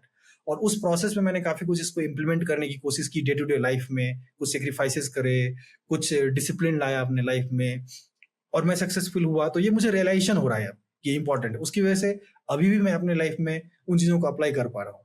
जैसे अगर फिटनेस रेजिम मेंटेन करना है, कुछ ऑफिस का काम है जिसमें अच्छे अप्रोच के साथ काम करना है, तो इसमें ये स्टोइसिज्म का प्रिंसिपल मुझे हेल्प करता है। यो bro, how is life in Gangtok? काफ़ी टाइम से कोई खबर नहीं आई है, but knowing you I assume अच्छा ही रहा होगा वहाँ पे कुछ। आई मीन इस वीडियो के लिए ऐसे कोई क्रेजी स्टोरी तो मुझे याद नहीं आ रही है, but thinking like from where we all were in first year to where we are right now, I think it's crazy enough, like playing NFS and Prince of Persia on your laptop, sharing one veg kolhapuri among two of us. I think by two I mean me and Prabal, and fighting over turning off the lights while Prabal and you were binge watching something to where we are right now. I think more than that, I think it's a source of motivation, like knowing how much effort you put and the journey that you went through to achieve what you got, and I think that will always be true. So yeah, keep rocking and party. Let's party the next time we see, probably in November. And I think from the stories what you told last time around, I think party ke arrangements, though we can leave it up to you now. Yeah, that's so sweet. Thank you, Dishank. मतलब हमारे college के time की बात है ये। मैं, दिशांक, प्रबल roommate थे, और मुझे सोते समय लाइट पसंद नहीं है। दिशांक को घंटा फर्क नहीं पड़ता लाइट ऑन है या क्या है, और प्रबल को भी फर्क नहीं पड़ता था। और ये दोनों लेट नाइट तक नारुतो देख रहे हैं या गेम खेल रहे हैं, और मेरे को सोना रहता था। हमेशा हमारा झगड़ा होता था कि भाई लाइट ऑफ करो, ये करो। फिर बाद में मैंने आई पैच खरीद लिया। मतलब तो काफी कॉलेज के फन मेमोरीज है। तो जैसे अपन लोग हिंदी में बातें करते हैं, और जनरली मैं आजकल जो वीडियोस डाल रहा हूँ इंग्लिश में डाल रहा हूँ। एक दोस्त है, वो बोलता है कि यार मैं जब इंग्लिश में एक्सप्रेस करता हूँ तो वो इमोशंस टच नहीं होते ज्यादा, और मैं हिंदी में बोलता हूँ तो इमोशंस ज्यादा टच होते हैं। बट कैसे देखते हो तुम हिंदी एज ए लैंग्वेज को? हिंदी तो मेरा सेकेंड लैंग्वेज है एक सेंस में। मतलब मेरा सबसे नेटिव टंग मैथिली है, अभी भी घर पे मैथिली बोलते हैं। और एक टाइम था सेकेंड क्लास में जब मैं स्कूल गया था, तो फर्स्ट टाइम मुझे हॉस्टल में भेजा गया था, सेकेंड क्लास में मैं था, और मुझे हिंदी नहीं आती थी उस टाइम पे। तो मैं मैथिली में ही बोलता था हॉस्टल में, और सब लोग मजाक उड़ाते थे कि इसको हिंदी बोलना भी नहीं आता। तो ऑब्वियसली नेटिव टंग का बहुत इंपॉर्टेंट रोल होता है, क्योंकि उसमें आप जैसे बचपन में ग्रो करते हो, तो अभी तो बहुत सारे कॉग्निटिव डेवलपमेंट के थ्योरीज भी हैं कि how native tongue plays in your cognitive development. और एजुकेशन में भी, पेडागोजी में भी है कि आप बच्चों को उसी लैंग्वेज में पढ़ाइए, क्योंकि सबसे ज्यादा अच्छे से उसी में ग्रास्प होता है। तो ऑब्वियसली वो कंफर्ट जोन रहता है। जैसे अगर मैं मैथिली में किसी से बात कर रहा हूँ, तो मुझे लगा कि ये अपना ही आदमी है, मतलब एकदम अपना आदमी है, इसके साथ मैं एकदम नेटिव हूँ। फिर हिंदी आता है, हिंदी में भी काफी कंफर्टेबल रहता है, क्योंकि हिंदी भी ऑब्वियसली हम लोगों की मतलब स्कूल डेज और सारे डेज में हिंदी ही बोलते हैं। तो नेक्स्ट कंफर्ट जोन हिंदी में आता है, और थर्ड कंफर्ट जोन इंग्लिश में है। अभी भी वो है, इसमें कोई शर्म की बात नहीं है, सबके साथ होता है। अगर कोई इटालियन स्पीकर को बोलेंगे कि तुम इटालियन में बोलो, तो ऑब्वियसली जो है सो वो ज्यादा कंफर्टेबल फील करेगा कंपेयर टू अगर उसको हम बोले कि इंग्लिश में बोलो या फिर और कोई थर्ड लैंग्वेज में बोलो। तो ये है। बट कुछ चीजें होती है जिसमें आई फील समटाइम्स, मतलब it may sound strange to some people, but sometimes I feel more comfortable talking in English. खास करके जो चीजें हमने कॉलेज में ज्यादा सीखी जो कॉलेज में जो चीजें ज्यादा सीखी, जैसे मूवी देखना या फिर करियर के बारे में बातें करना, फिर फिलोसफी को एक्सप्लोर करना। अब से फिलोसफी के बारे में I can't talk in Hindi, मुझे हिंदी टर्म्स ही नहीं पता है। तो ये है, तो ये थोड़ा वियर्ड डायनेमिक है ग्रोथ के साथ साथ। मतलब ये डिफरेंट टाइप्स के चीजों, मतलब वोकैबुलरी में आप जिसमें सबसे ज्यादा आपका कमांड है और जिसमें सबसे ज्यादा आपने टाइम स्पेंड किया है उसी भाषा में कन्वर्स करने को लेके। जैसे मेरा तुम्हारा है कि हिंदी इंग्लिश मिक्स में हम लोग ज्यादा, लेकिन अगर मैं तुमसे मैथिली में कन्वर्स करना चाहूँ या तुमको बोलूँ कि तुम बिहार के नेटिव टंग में कन्वर्स करो तो तुम नहीं कर पाओगे। तो ये है। बट वही प्रायोरिटी वाइज अगर देखें तो Maithili first, Hindi English third. Maithili मैं कर लूंगा, बट बहुत शर्मनाक मैथिली बोलूंगा मैं तो मैं करना भी नहीं चाहूंगा। मेरा बस एक ये चीज है कि मैं लैंग्वेज से एक पर्सोना बिल्ड कर लिया हूं अंदर में। जैसे मैं किसी कस्टमर से मिलने जाता हूं और एक प्रोडक्ट के बारे में डिस्कशन चल रहा है, आई नो कि उसको हिंदी आता है, बट मैं इंग्लिश में जब एक्सप्लेन करूंगा तो मेरा पूरा एकदम बना हुआ है कि मैं ऐसे बोलता हूँ, ऐसे फ्लो होता है। ये भी है। और हिंदी में बोलेगा कि भाई ये चीज क्यों बेच रहे हो, मैं बोलूंगा यार सच बोल रहे हो, क्यों बेचना है ये चीज। लेकिन मैं काम ही नहीं कर पाऊंगा हिंदी में अगर मेरे को कोई बोलेगा, क्योंकि एक और चीज मुझे लगता है कि मैं हिंदी में झूठ नहीं बोल सकता और इंग्लिश में मैं पॉलिटिकली करेक्ट हो जाऊंगा, बट हिंदी में मैं पॉलिटिकली इनकरेक्ट हो सकता हूँ। ये तुमने बहुत इंटरेस्टिंग बात बोली। एक्चुअली क्या है कि लैंग्वेज कल्चर से बहुत क्लोजली रिलेटेड है। तो जब भी आप किसी लैंग्वेज के थ्रू बात करते हो तो एक कल्चर को भी प्रोजेक्ट करते हो आप। जैसे हिंदी में क्या है कि तू कंफर्टेबल फील करता है, अपने लोगों से बात करता है, जैसे तुम्हारे लौंडे वाले दोस्त हो गए या फिर अपने घर के लोग, उनसे आपको बहुत ज्यादा अपना कल्चर में रहते हो आप, और you don't feel that kind of कि हमको कुछ पर्सोना दिखाना है, यू जस्ट बी योरसेल्फ। लेकिन जैसे आप कॉर्पोरेट सेक्टर में कुछ सेल कर रहे हो या कुछ पिच कर रहे हो, now you have to project that kind of culture. उस कल्चर को तुमने हिंदी में कभी जिया नहीं है, उस कल्चर को तुम हमेशा इंग्लिश एनवायरनमेंट में रहते आए हो, तो यू ऑलवेज प्रोजेक्ट दैट। तो वो सॉर्ट ऑफ कल्चर और लैंग्वेज का यहाँ पे काफी इंटरेस्टिंग वो है। ये हमारे साथ भी होता है। जैसे सिक्किम में मैं जनरली आई फील कि यहाँ के लोग, मैं भी सिक्किम कार्डर में हूँ तो गैंगटॉक में ही पोस्टेड हूँ, तो यहाँ पे लोग का फर्स्ट लैंग्वेज उनका नेटिव टंग होता है नेपाली या उनका जो भी है, फिर सेकेंड उनका इंग्लिश होता है, हिंदी नहीं होता है। सो अब उनके साथ मैं हिंदी में अगर बात कर रहा हूँ तो थर्ड लैंग्वेज उनके लिए हो जाता है, तो मुझे इंग्लिश में, वो इंग्लिश में ज्यादा कंफर्टेबल फील करते हैं रादर देन टॉकिंग इन। तो मुझे उस टाइप के एनवायरनमेंट में, क्योंकि they are also able to project many of this things in English much better than they will be able to do in Hindi, they struggle in Hindi. तो culture और language का यहाँ काफी वो है intermix. Hi Sandeep, when you had cleared UPSC, मैंने अपने भैया को बताया था because हम लोग भी बिहार से ही हैं, and without describing कि हमारे आसपास के फ्रेंड सर्कल में किसी ने UPSC किया है कि नहीं, it never rarely happens, so we did talk about it, and since then you have been a prime example in my brother's memory as सीखो इससे कुछ। तो you have been that Sharma ji का बेटा in my life, and I have nothing to complain about it because I think of whatever inspiration I have gained from a lot of people in my life, this part of you clearing the UPSC has also provided some bit of sprinkle of inspiration in that. So yeah, that's that, and I wish you a great life ahead.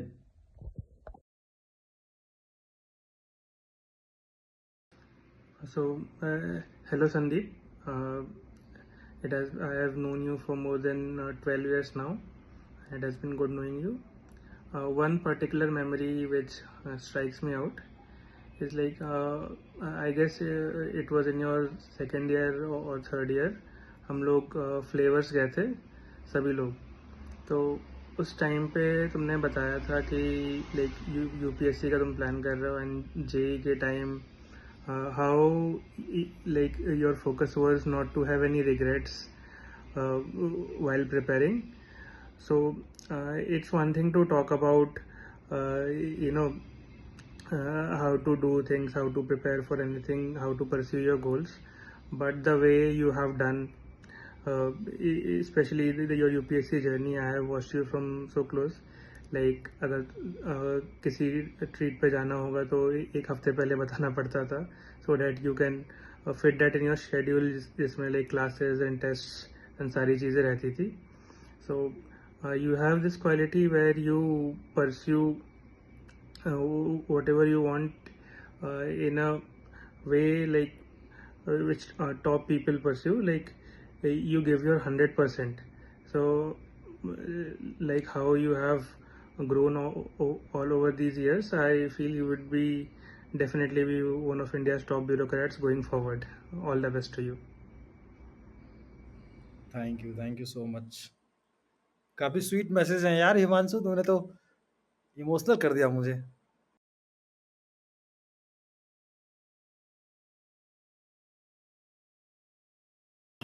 हाय हिमांशु, हाय संदीप, कैसे हो यार? इतना change हो गया है time. एक time था कोटा में साथ थे, और आज की डेट में देखो यार ये सब कहाँ से कहाँ पहुँच गए। और संदीप का तो क्या ही बताऊँ यार, IAS सर बन गए हमारे। कोई कभी सोचेगा कोटा में जैसे घूमता था, कोटा में जो करता था कि ये आज की डेट में IAS बन जाएगा। पर जो भी बोलो, I think there is definitely one thing that I like very much about Sandeep as a person. I थी कि वो जो पहले था अभी भी वही है। लाइक जो होता है ना, look, people get with the time, people become coarse, people get power, people gain power, people change with time. But if you talk with Sandeep, he's still the same helpful nature, same simplicity. And उसके बचपन की photos देखोगे तो you cannot imagine कि वही संदीप है आज जो है यहाँ। So yeah, it's simply great. Bye. So beautiful to hear these messages from college mates, and thank you, Himanshu, for recording these with them. I'm so grateful. Brings back so many memories. I'm so grateful. काफी Yeah. College time तो काफी रेमिनिस करते हैं। मतलब सबसे ज्यादा college के बारे में तुम क्या मिस करते हो?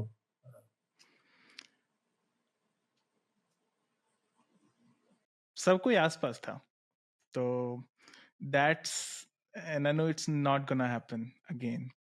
So that's what I'm trying to replace with this podcasting thing, finding an excuse to get in people's calendar. But college is a place when you can go out and you're like, depending on my mood, I have people in different places and मैं उनसे बात कर सकता हूँ। जैसे मुझे याद है जब मैं ऐसा आज़ाद की तरफ जाता था, तो ऑलवेज हैड अ चॉइस कि भाई, like I know Sandeep is busy and मैं अभी मेरा मूड ऐसा कर रहा है कि I am feeling not very productive, I am feeling a bit lazy, so let me go and feel that vibe of a person who is putting in the hours in his room. And also, yeah, let's see what happens. So हम लोग फिर canteen में जाके we used to eat that sandwich. uh, yeah, like sometimes I feel, doing some recreational activities, so I had friends for that. Sometimes I wanted to just talk about tech, so I had other friends for that. So it's such a vibrant place जहाँ पे every hour you're experiencing new things. आजकल तो लगता है कि मतलब दिन बीत गया, वीक बीत गया, and कुछ ऐसा होता नहीं है. तो I told myself, I think last year sometime, that don't let the artist in you die, because that is the artist जो मुझे ऐसा alive feel करवाता था college में. Life is not just about work, like very cliched thing, but the cliche is true. Like life is not work, like work is part of your life. So ये सब चीजें makes me bit joyful, and college was the best time for sure. Yeah. और एक और चीज रहता था कि कितना केयर फ्री हम लोग फील करते थे कि मतलब जब मन हुआ जो करो, ऐसा कोई मतलब ये नहीं कि एक पर्टिकुलर रूटीन में रहना है या जो करना है। और फिर वो ऐसा फेज था हम लोग के लाइफ में जब हम लोग बहुत कुछ नया सीख रहे थे। अगर गाना ही एक्सप्लोर कर रहे हैं, चलो पिंक सेकंड ईयर में जैसे मैंने पिंक फ्लॉयड एक्सप्लोर किया कि मतलब एकदम पिंक फ्लॉयड, फिर लेड जेप को एक्सप्लोर कर रहे हो, फिर कुछ नए और भी आर्टिस्ट को एक्सप्लोर कर रहे हो। तो वो बुक्स में भी आप नए नए बुक्स पढ़ रहे हो। जैसे मैंने जब फर्स्ट टाइम किंडल खरीदा था और किंडल पे पढ़ना शुरू किया बुक्स, तो बहुत कुछ नया हो रहा था हमारे लाइफ में। टेक में भी जैसे तुम नई नई चीजें एक्सप्लोर, पाइथन के बारे में तुम इतना एक्साइटेड होकर सब कुछ बताता था कि देखो इसमें ये कर सकते हैं, इसमें ये कर सकते हैं। तो जो एक्साइटमेंट वाला फेज था, और खास करके अपने अच्छे दोस्तों, वी आर फॉर्चुनेट कि हमारे काफी अच्छे दोस्त थे साथ में, और मतलब हर टाइप के लोग थे, मतलब जो अपने अपने फील्ड में अच्छा कर रहे थे। कोई था जो एकदम सुपर अच्छा, तुम्हारे से लोग बहुत अच्छा कोडर थे, कोई मतलब आर्टिस्ट है, कोई कुछ है, और डिफरेंट तरह के थिंकर्स हैं, कुछ लोग अपना फिलॉसफी में इंटरेस्टेड हैं। तो कॉलेज उस टाइप से इंटरेस्टिंग फेज था हमारे लाइफ का। Yeah. So college, like that's what JE gave us. So like I think एक क्वेश्चन किसने पूछा है कि तुम IIT गए, and it's like a hate comment, yeah, like it is. So now it feels so weird कि लोग अपने को ऐसा सोशल मीडिया एंगल के थ्रू देखते हैं, and the question is something like तुम IIT गए, इंजीनियरिंग किए, बट तुम उस डिग्री को वेस्ट कर दिए, and तुम ये गए why, and ऐसा क्लासिक कुछ क्वेश्चन है ये, क्लासिक इंटरव्यू में भी पूछते हैं ये। अच्छा, आईटी की डिग्री को वेस्ट कर रहे हो डायरेक्टली, कभी कभी तो इंटरव्यू में सीधा पूछ देंगे why IITians are joining in such large numbers in UPSC. Thing is IITs भी तो काफी बन रहे हैं देश में, मतलब आप तो शायद 20,000 के कुछ हो रहे हैं, हमारे टाइम में 10-11,000 बनते थे। प्लस ये है ना कि भाई जैसे आईटीएस है, हमेशा कोडिंग ही तो नहीं करता है। एक at a certain time I am sure now you are in management position, at a leadership position, तुम हमेशा बैठ के कोडिंग ही नहीं करते रहो, तुम मैनेज करते हो लोगों को, तुम्हारे अंदर टीम्स होगा, टेक्निकल लोग होंगे, you are not necessarily the most technical guy in your team, right? Yes. तो ऐसा ही हमारा भी जॉब है। हमारा जॉब क्या है? Managing the people. कोई एक सिचुएशन है, उसमें we are at a leadership position, हमारे अंदर बहुत हर लाइन डिपार्टमेंट के टेक्निकल होता है। रोड बनाना है, मेरे को तो नहीं आता रोड बनाना, लेकिन मुझे पता है उसका प्रोसेस क्या है, कैसे उसका डीपीआर बनाना है, कैसे उसका वेंडरिंग करना है, कौन से राइट लोग हैं जिनसे मुझे बात करनी है, तो ये चीजें मुझे पता होनी चाहिए। मेरा काम ये नहीं कि मैं रोड जाके बनाऊंगा, वो कॉन्ट्रैक्टर बनाएगा, लेकिन उस प्रोसेस में करप्शन नहीं होना चाहिए, क्वालिटी एश्योरेंस होना चाहिए, उसमें कॉस्ट इफेक्टिव होना चाहिए, वो ज्यादा डिस्प्लेसमेंट नहीं हो, लोगों को ज्यादा डिस्टर्बेंस नहीं हो, ये सारी चीजें तो कर सकता हूँ मैं। ये जनरलिस्टिक चीजें जो है तो वो आईआईटीएन भी कर ही सकता है, ऐसा तो नहीं है उसके लिए ह्यूमैनिटीज का बंदा ही क्यों ज्यादा अच्छा करेगा कंपेयर टू आईआईटीएन, ये तो मुझे समझ में नहीं आता है। इट्स ऑल अबाउट कि आप अच्छा मैनेजमेंट कर सकते हो कि नहीं, आप दिमाग लगा सकते हो कि नहीं, आप मेहनत कर सकते हो कि नहीं। काफी टाइम आपको चीजें पता नहीं होंगी, लॉस पता नहीं होगा, आप you can study about this things. तो ये एक जर्नलिस्टिक जॉब है ना, इसमें ऐसा मुझे नहीं लगता है कोई पर्टिकुलर स्ट्रीम से ही आना चाहिए। कोई भी आदमी जो सफिशिएंटली इंटरेस्टेड है इन चीजों में, जो वर्क करना चाहता है और खास करके मैनेजमेंट और लीडरशिप वाले रोल्स में इंटरेस्टेड है, तो काफी अच्छा प्रोफाइल है, क्योंकि शुरुआत से ही आप लीडर बन जाते हो, शुरुआत से ही आप एक टॉप लेवल पोजीशन पे चले जाते हो जहां पे यू मैनेज पीपल। और आईआईटी वगैरह में से फायदा क्या होता है कि आपका कॉन्फिडेंस अच्छा रहता है, क्योंकि आपने अच्छे कॉलेज में पढ़ा है, आपके अच्छे अच्छे दोस्त हैं, तो एक कॉन्फिडेंस अंदर से रहता है कि मैं मैनेज कर सकता हूँ, मैं हैंडल कर सकता हूँ, मेरे दोस्त कर ही रहे हैं, मेरा कोई दोस्त VP है अगर किसी कंपनी में, वो तो मैनेज कर ही रहा है, मैं भी क्यों नहीं कर सकता हूँ। तो ये सब कॉन्फिडेंस, थोड़ा सेल्फ कॉन्फिडेंस ज्यादा अच्छा रहता है। तुमने इंटरव्यू की बात की, कोई ऐसा फन मेमोरी है क्या इंटरव्यू का? आई नो तुमने बहुत इंटरव्यूज दिए हैं और मॉक इंटरव्यूज भी दिया है, but anything that was like ये तो मजा आ गया ये क्वेश्चन, या फिर ये बहुत सरप्राइजिंग था? सरप्राइजिंग उस सेंस में नहीं, जैसे एक था कि मधुबनी से फर्स्ट इंटरव्यू जो मेरा था, जिसमें मेरा सिलेक्शन नहीं हुआ था, फर्स्ट इंटरव्यू में था कि कहाँ से हैं आप, he asked in Hindi only. अब मुझे लगा उसके टोन से कि थोड़ा बिहार का ही आदमी था वो, तो पूछा, मैं बोला मधुबनी से है, तो बोलता है कि no interview can ever be complete if you don't ask you about Madhubani. तो मैं बोला हाँ सर। तो फिर मधुबनी पे काफी अच्छा डिस्कशन हुआ था कि he asked lot of questions कि मधुबनी का स्पेशलिटीज क्या है, और फिर उसमें ऐसा हुआ कि उसने एक अच्छा क्वेश्चन पूछा कि मधुबनी पेंटिंग जो है वो बहुत अच्छा पेंटिंग है, डिमांड भी है उसका, दिल्ली वगैरह में भी काफी डिमांड है, वर्ल्ड वाइड भी मोदी जी ने उसको काफी पॉपुलराइज कर दिया। उन्होंने किसी एक जर्मनी के मिनिस्टर को मधुबनी पेंटिंग गिफ्ट किया था, उसके बाद काफी लाइमलाइट में भी आया था। तो उन्होंने बोला कि Madhubani painting फेचेस high cost in the market, but artists don't get paid that much, middleman gets huge cut, how will you solve that problem? तो ये काफी अच्छा क्वेश्चन था। तो उसमें मैंने एग्जांपल सब दिया था कि मतलब कैसे डायरेक्ट मार्केट क्रिएट करो ना आर्टिस्ट के लिए, वो गांव घर के लोग हैं, what is the greatest challenge for the people in the village area, वो मार्केट उनके लिए मिलता ही नहीं है, उनको, वो मधुबनी का गांव का आदमी है, वो कहाँ जाएगा मार्केट, दिल्ली में तो आगे खुद नहीं बेचेगा। तो government has to help them कि भाई अमेजोन पे अपना प्रोडक्ट आप बेचो, अमेजोन पे इतने लोग खरीद सकते हैं, कॉस्ट भी डिक्रीज हो जाएगा। फिर डाइवर्सिफाई करो प्रोडक्ट्स को, सिर्फ पेंटिंग ही क्यों बना रहे हो। आपका आर्टिस्ट, जैसे एक बंदा था कोविड टाइम में जो मास्क पे मधुबनी प्रिंट करके बेचता था, and that sold a lot, it got a hit, मतलब लोग मास्क पे मधुबनी पेंटिंग वाला प्रिंट होगा बेसिकली, तो लोगों को काफी फैशनेबल लगा, काफी लोगों ने खरीदा उसका। तो ये सारे एग्जांपल्स मैंने दिए थे कि प्रोडक्ट डाइवर्सिफिकेशन, जैसे मधुबनी प्रिंट की साड़ी है, मधुबनी प्रिंट के इस तरह की चीजें अगर हम टी शर्ट्स बना सकते हैं और भी सुवेनियर्स बनवा सकते हैं उनका, तो आर्टिस्ट को भी फायदा होगा, प्लस प्रोडक्ट भी बनेगा उनका। तो देवर ही सेड कि हाँ बहुत अच्छा तुम बोले, एक्सीलेंट, ऐसे करके।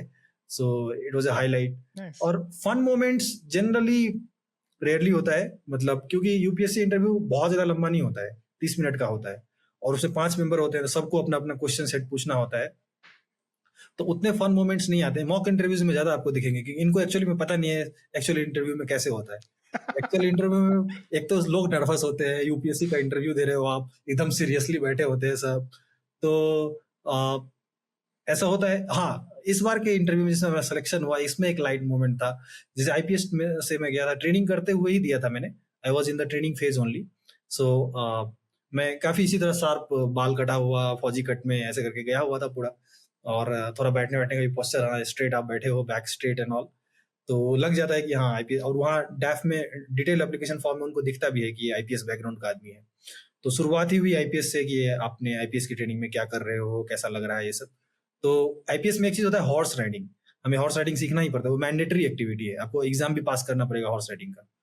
तो हॉर्स राइडिंग थोड़ा डरावना होता है, क्योंकि मैक्सिमम लोग हमारे तो कभी हॉर्स राइडिंग किए नहीं है भाई। तो घोड़ा को चलाना, वो भी स्पीड में चलाना, ऐसे नहीं कि नॉर्मल आप बस बैठ के धीरे धीरे चला रहे हो, कैंटर कराना, ये कराना, ये सब थोड़ा सा डर लगता है लोगों को। तो काफी लोग शुरू में डरते हैं, फिर एक बार कॉन्फिडेंस आ जाता है तो ठीक रहता है।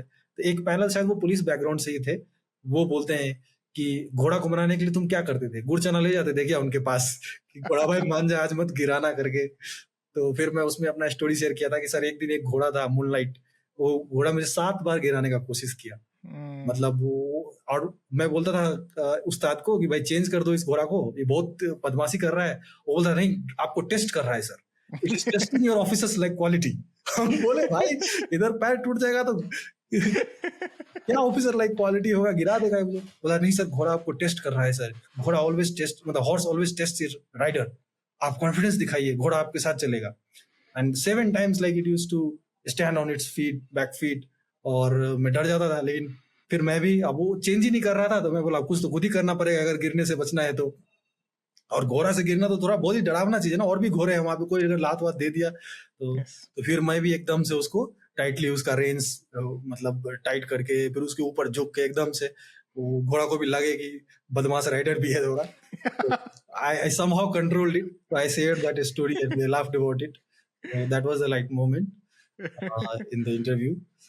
Now, fortunately, I love horse riding. मैं जब IAS की ट्रेनिंग में था यहाँ पे मसूरी में, तो from Mussoorie to Dehradun I went on horse. तो हम लोगों ने उसमें गैलप तो नहीं कराए, ये ट्रॉट कराते हुए हम लोग ले गए, क्योंकि डाउन हिल है तो आप ज्यादा नहीं फिसलने का चांस रहता है घोड़े का। तो मैं और मेरे एक मित्र थे, हम लोग घोड़े से ही गए थे देहरादून, लगभग 40 किलोमीटर। कुछ बताओ लबासना के बारे में। मुझे तो तुम जितना पता है कि it's another college, it's like पूरा fun hostels, like you know hostel life, but classes जानी पड़ती हैं एंड काफी कुछ सीखना भी पड़ता है, बहुत अच्छा लोकेशन है। तो LBSNAA is very close to your heart I think. या सो जो मैंने पहले बोला कि कॉलेज का एंड ईयर मेरा मिस हो गया, 5th ईयर और 4th ईयर भी सिग्निफिकेंट पार्ट, तो LBSNAA more than over compensated it. LBSNAA is as you said college life only, और कॉलेज लाइफ की तरह ही क्लासेस यहाँ भी बोरिंग ही होती है।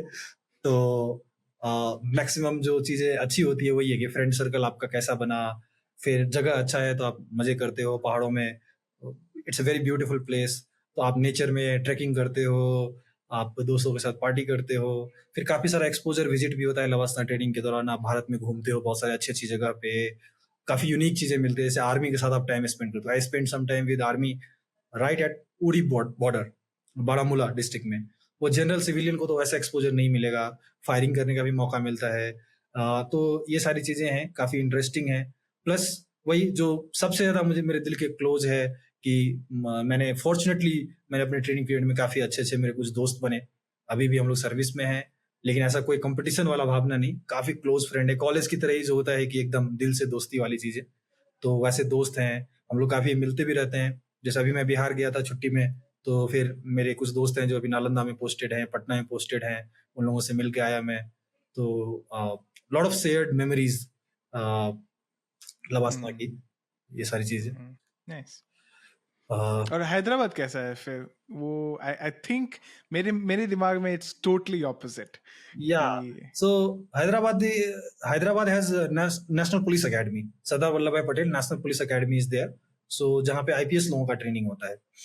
तो वो काफी अलग ही माहौल है वहाँ पे, डिसिप्लिन पे सबसे ज्यादा फोकस है, क्योंकि ऑब्वियसली एक सॉर्ट ऑफ यूनिफॉर्म्ड सर्विस की ट्रेनिंग है, तो उस हिसाब से थोड़ा एक समझ सकते हो कि मिलिट्री वाला इन्वायरमेंट, काफी स्ट्रिक्ट रहता है, आपका फ्रीडम पे भी रिस्ट्रिक्शन है। लेकिन वहाँ पे भी मैंने काफ़ी अच्छा इंजॉय किया। Again going back to my positive attitude, stoicism वाला, कि जिस सिचुएशन में हूँ, मुझे पता था कि मैं आईपीएस में नहीं रहूँगा। मतलब नहीं रहना है, मतलब बेसिकली आईएएस के लिए तैयारी कर रहा हूँ और भगवान से मनाता भी था कि सिलेक्शन हो जाए आईएएस में।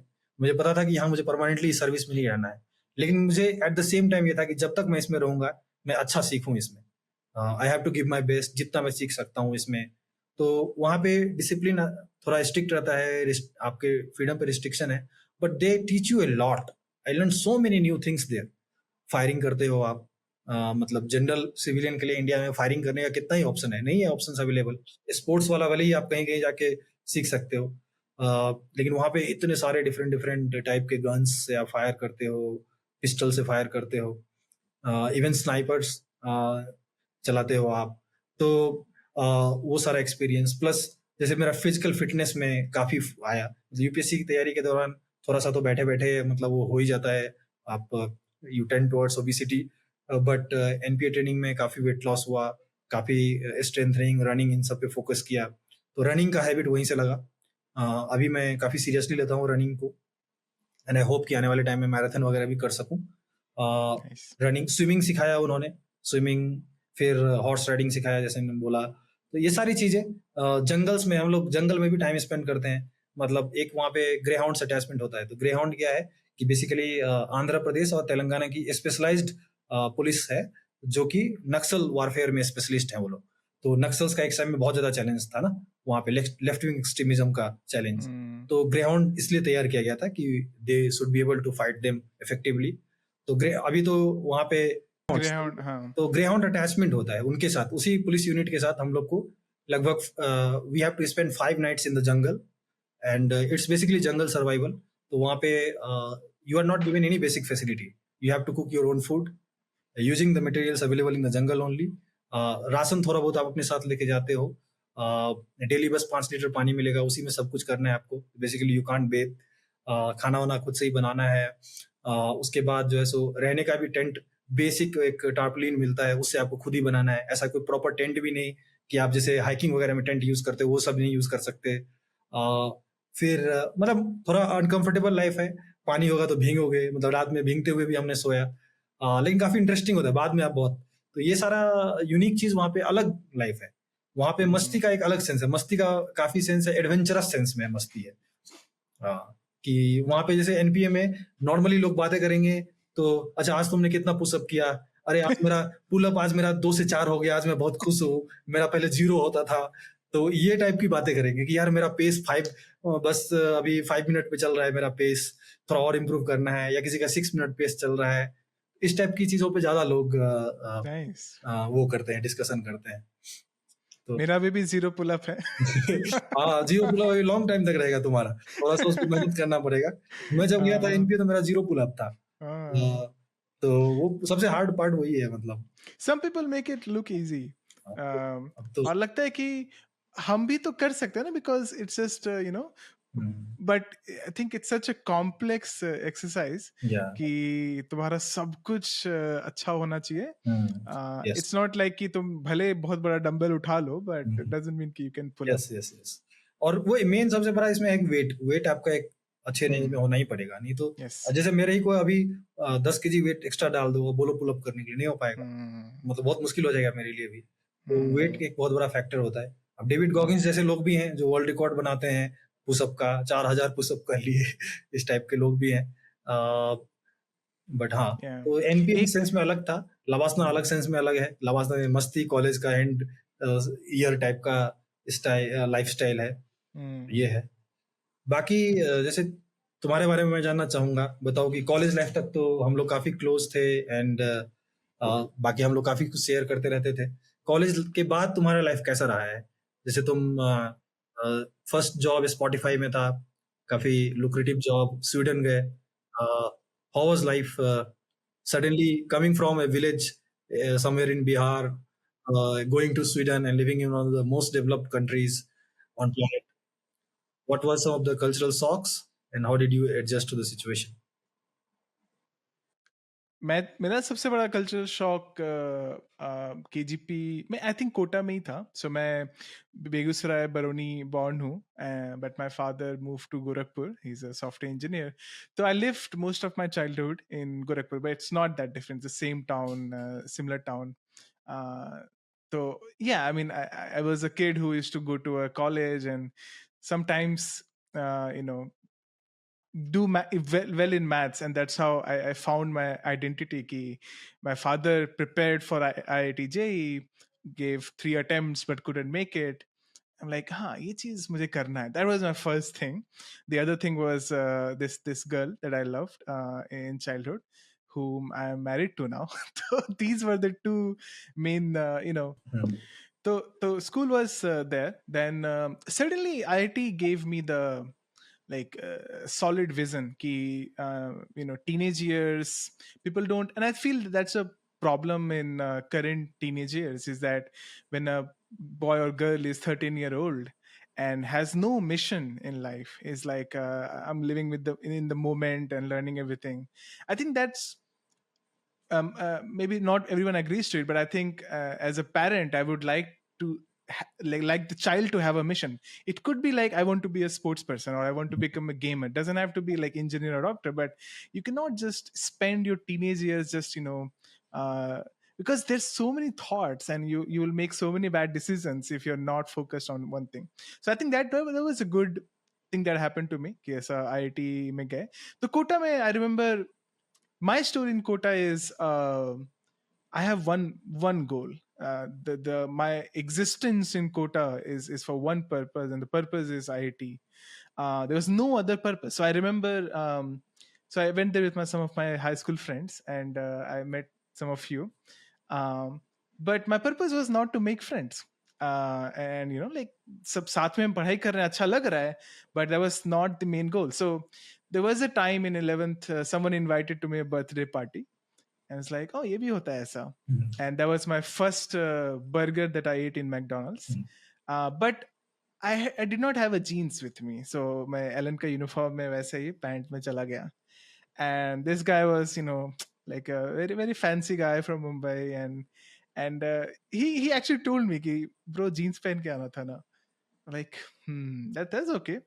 But jeans costed 3,000 rupees, and hostel fees and some milake. I did not want extra 3,000 from my father. He had less than 1 lakh in his bank account, and he had elder son and in Bits Goa, and so I was thinking about everything, like every rupee mattered, and I was like, ye iske liye I'm not here. So then I moved to this fortunate hostel, and I met so many of my friends there. The AR one of our time was in that hostel, Chitrang. So the hostel was a very interesting period, because I found out कि भाई अच्छे friends कौन होते हैं और fake friends कौन होते हैं. अच्छे friends don't care about like how you behave, like how you what do you wear or what do you eat. They care about who you are. But there are people who are not comfortable, like I think eventually I never bought a jeans in Kota. I was like, अब तो मैं इसके against, अब मैं सारे birthday parties में ऐसे ही जाऊंगा, क्योंकि this is who I am. So that was my first cultural shock, is कि our society makes it really hard for people coming from a certain background. If you're a boy who cannot speak English well, or if you don't know how to dress up well, especially even in IT KHP, like you're a first year, and you will feel that difference कि ये modern है और ये modern नहीं है. And eventually what I did was I made this a goal of mine कि ऐसे लोगों को एक सबक सिखाना है. So it's not just the modernism. So one of the biggest flaws our system has is this department and rank thing. There's no solution, but I wanted to study computer science. Like that's my background, that's my interest from childhood. But I did not get that because of our ranks. So there were people who were like भाई तुमको CS आता है but मैं CS का हूँ तो मैं तेरे से अच्छा करूंगा right like I am like हाँ बट 4 साल बाद मिलते हैं like I will teach you something and the whole reason that I did Google Summer of Code in first year was for that कि आई विल प्रूव इट कि education system will not define what I will study. I will decide what I will study. Yes. And suddenly I became this person who's like, ये थोड़ा अलग है, इसको कुछ करना होता तो कर लेता है. The second year I did that. फिर I did an internship at Twitter US. A lot of people were like doing as a competitive programming, lead code and getting foreign internships. It was like मेरे को open source पसंद है. I remember there was a conference which I organized in 4th year, and we had like 1,000 attendees during the Shiti's Tech Fest. It was an open source summit. We had guests coming from outside, 2 days of event, tutorials and everything. And मैं ऐसा रात में आजाद में ऐसा Shiti's और लोग के room में बैठ के प्लान कर रहा हूँ कल का event. And the Twitter recruiter, she emailed me twice कि hey Himanshu, are you interested? तो लोग बोलते हैं भाई रिप्लाई कर दे मतलब क्या कर रहे हो ये internship है ये लोग चाहते हैं इसको. And then I got selected, went to US, Nice. changed everything. I mean, and the US internship was it was my 4th year, and I had 1 more year of college left in me. I just couldn't wait to get back to college. I absolutely disliked the students in US, and I found out कि कितना shallow होता है उनका life, and हम लोग का life कितना rich चल रहा है KGP में. I was like, भाई लोग को दोस्ती का कोई मतलब ही नहीं है. They don't understand कि भाई किसी के साथ बैठ के आप 2 घंटे 4 घंटे बात कर सकते हो without anything, right? You can just, I remember our college days were like हम लोग रूम में बैठे हैं, song लगा दिया, बैठ के सुन रहे. Don't need anything else. No, like आजकल करने की कोशिश करो, like you will find कि भाई लोग अपना फोन देखने लगेगा, कुछ करने लग जाएगा. We're just watching a movie. We just put up a Christopher Nolan movie, just scenes randomly, and we're like, भाई chill कर रहे हैं. फिर लोग आ रहे हैं रूम में, तुम्हारे रूम खुला रहता है कॉलेज में, सबका पता नहीं क्या, लोग आ रहे हैं और enjoy कर रहे हैं. So I found the cultural difference, but I've always wore my culture as really proudly, and I'm also that guy who understands कि भाई there is no one right culture. Like whether if you can't speak English well doesn't mean you're a bad person. That just means that's a skill that you'll have to learn eventually, and you will do it. But I cannot judge कि भाई कितना intelligent है just the way he speaks. You will build it. You'll read books. You'll pick up that thing. So I went to Japan just after college. I think Japan is like so the culture shock was in my college. I was a complete Indian. Then I experienced the US a bit, and through movies and everything also. And then I went to Japan, and then I realized it's not just India versus US. It's actually West versus East. So Japan is a very much Eastern culture, like Indian ही है. So I remember one of the conversations used to be कि in Japan, someone asked me, a Japanese person, कि do you treat your elders well? And I'm like, yes, that's a thing in India, that we take care of our parents and grandparents. And if any elder person comes, then there's a natural respect for that person. Yeah. I don't know if that's true in West. Like, if an elder person comes, you're like, older generation, let me, like, I don't know how many people respect their parents or live with them in their old age. There's not a concept of like, but they don't necessarily live with them. They don't live with them. Culture बन गया है, individualist. They feel shame for some reason. They feel shame in that. But I found that Japan is actually in some senses even more Eastern than India. Like they're very strict about these things and the culture, the society and all.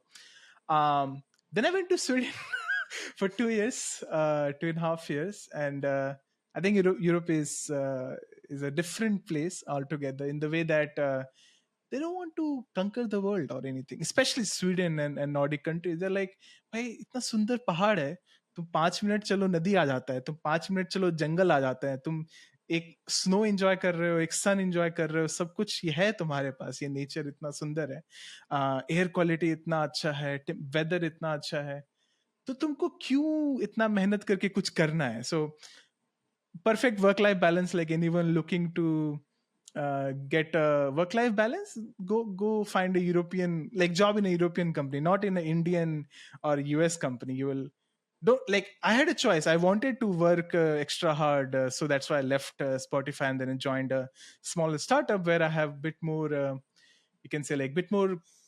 I wanted to work on multiple things. I wanted to work on marketing, engineering, product, sales. आजकल मैं काफी sales करने लग गया हूँ संदीप. ऐसा deal चलता रहता है. Then I'm like इसको कैसे improve किया जा सकता है. I think India थोड़ा personally I think people should learn sales in college. So we can talk about that later. But I wore my culture always and still do. It's a very fun game. You find someone who has this bias against a culture, and and then you just put up a straight face and you're like, yes, that's how it is. That's how it's done in our world. And then you break that stereotype as well. A lot of people have this stereotype of Bihari people. English nahi bol sakte. They are not that civilized and all. And then they meet people like us and they, "Arey, aap Bihari nahi lagte ho." So what the fuck is that, man? I am from remotest part of Bihar. That can be the most Bihar as you can imagine. But everywhere is possible to achieve all kinds of things. Just that a lot of people don't get such opportunities. वो नहीं मिल रहा है उनको. हम लोग को मिला fortunately, and we are here. You are looking at us कि भाई सब कुछ पता है दुनिया के बारे में. तो ये तो है. And definitely we should be, as you talked about, we should wear our culture on our sleeves. We should be proud of it, यार. और जहाँ तक जिसमें भी थोड़े से degradations है, we can definitely work on it. And especially now that I'm in administration, it's our responsibility also. तो मतलब ये तो करना ही चाहिए. And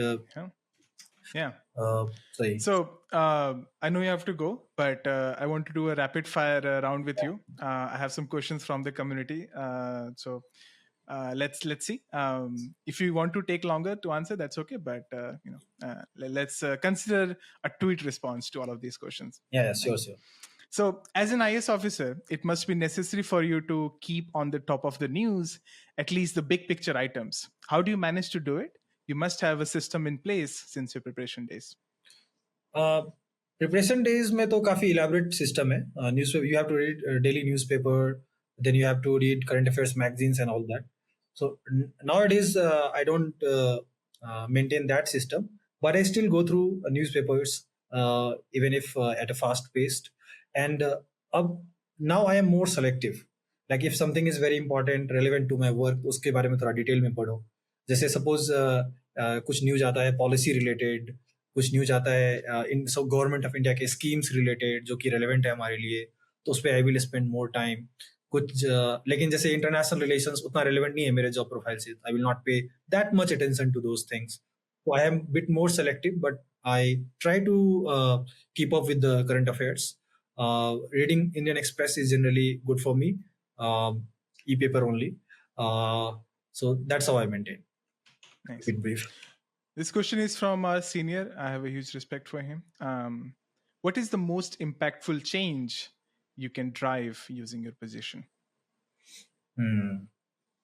So right now, in the field level, we have this field posting in our initial 10 years till the phase of district magistrate. So in the field level, basically you implement all of the government policies, and most of these are driven towards poverty alleviation, women empowerment, housing, and these things. So in those areas, you definitely have a lot of scope to create positive changes. Just imagine if you are able to get the government schools function in a good way, how many kids will be benefited. Imagine healthcare system is functioning in a better way, how many people will be benefited. Imagine you are able to sort of eliminate corruption from the government schemes, how many people will benefit. So ये सारे changes होते हैं. And मेरे हिसाब से जो ground level पे है कि लोगों में लाइवलीहुड क्रिएट करना, जैसे खुद वो सेल्फ एम्प्लॉयड बन सके, उनको कैसे स्किल्ड करना है, कैसे अपॉर्चुनिटी प्रोवाइड करना है. उसमें गवर्नमेंट के बहुत सारे स्कीम्स है. स्किल डेवलपमेंट हो गया, एसएचजी क्रिएट करके वुमेन एम्पावरमेंट करना हो गया. इन चीज़ों में मुझे स्पेशल इंटरेस्ट है. लेटर ऑन इसमें ये भी पोटेंशियल है कि वो लोग अपना स्टार्टअप सिस्टम भी बना सकते हैं. कुछ आईएएस ऑफिसर्स ने एक सॉर्ट ऑफ डिस्ट्रिक्ट लेवल पे स्टार्टअप रेवोल्यूशन ला दिया। जैसे एक चनपटिया मॉडल माना जाता है, चंपारण में एक कुंदन सर करके आए कलेक्टर थे, उन्होंने ये बहुत अच्छा काम किया था। तो सोशल एंटरप्रेन्योरशिप जिसको बोलते हैं, ये सब ड्राइव करने का भी अच्छा स्कोप है। तो मेरा इंटरेस्ट है इन चीज़ों में कि जैसे गांव में ही जो रूरल आर्टिजन्स हैं, जो लोग ड्रिवन है बिजनेस को लेके, बट उनके पास समटाइम्स कुछ नेसेसरी लिंकेजेस नहीं है, क्रेडिट नहीं मिल रहा है उनको, या स्किल्स सेट उनको नहीं है, मार्केट रीच में दिक्कत आ रहा है, तो गवर्नमेंट इसमें भी हेल्प कर सकती है उनको। तो ये एक मेरा थोड़ा सा इसमें इंटरेस्ट है।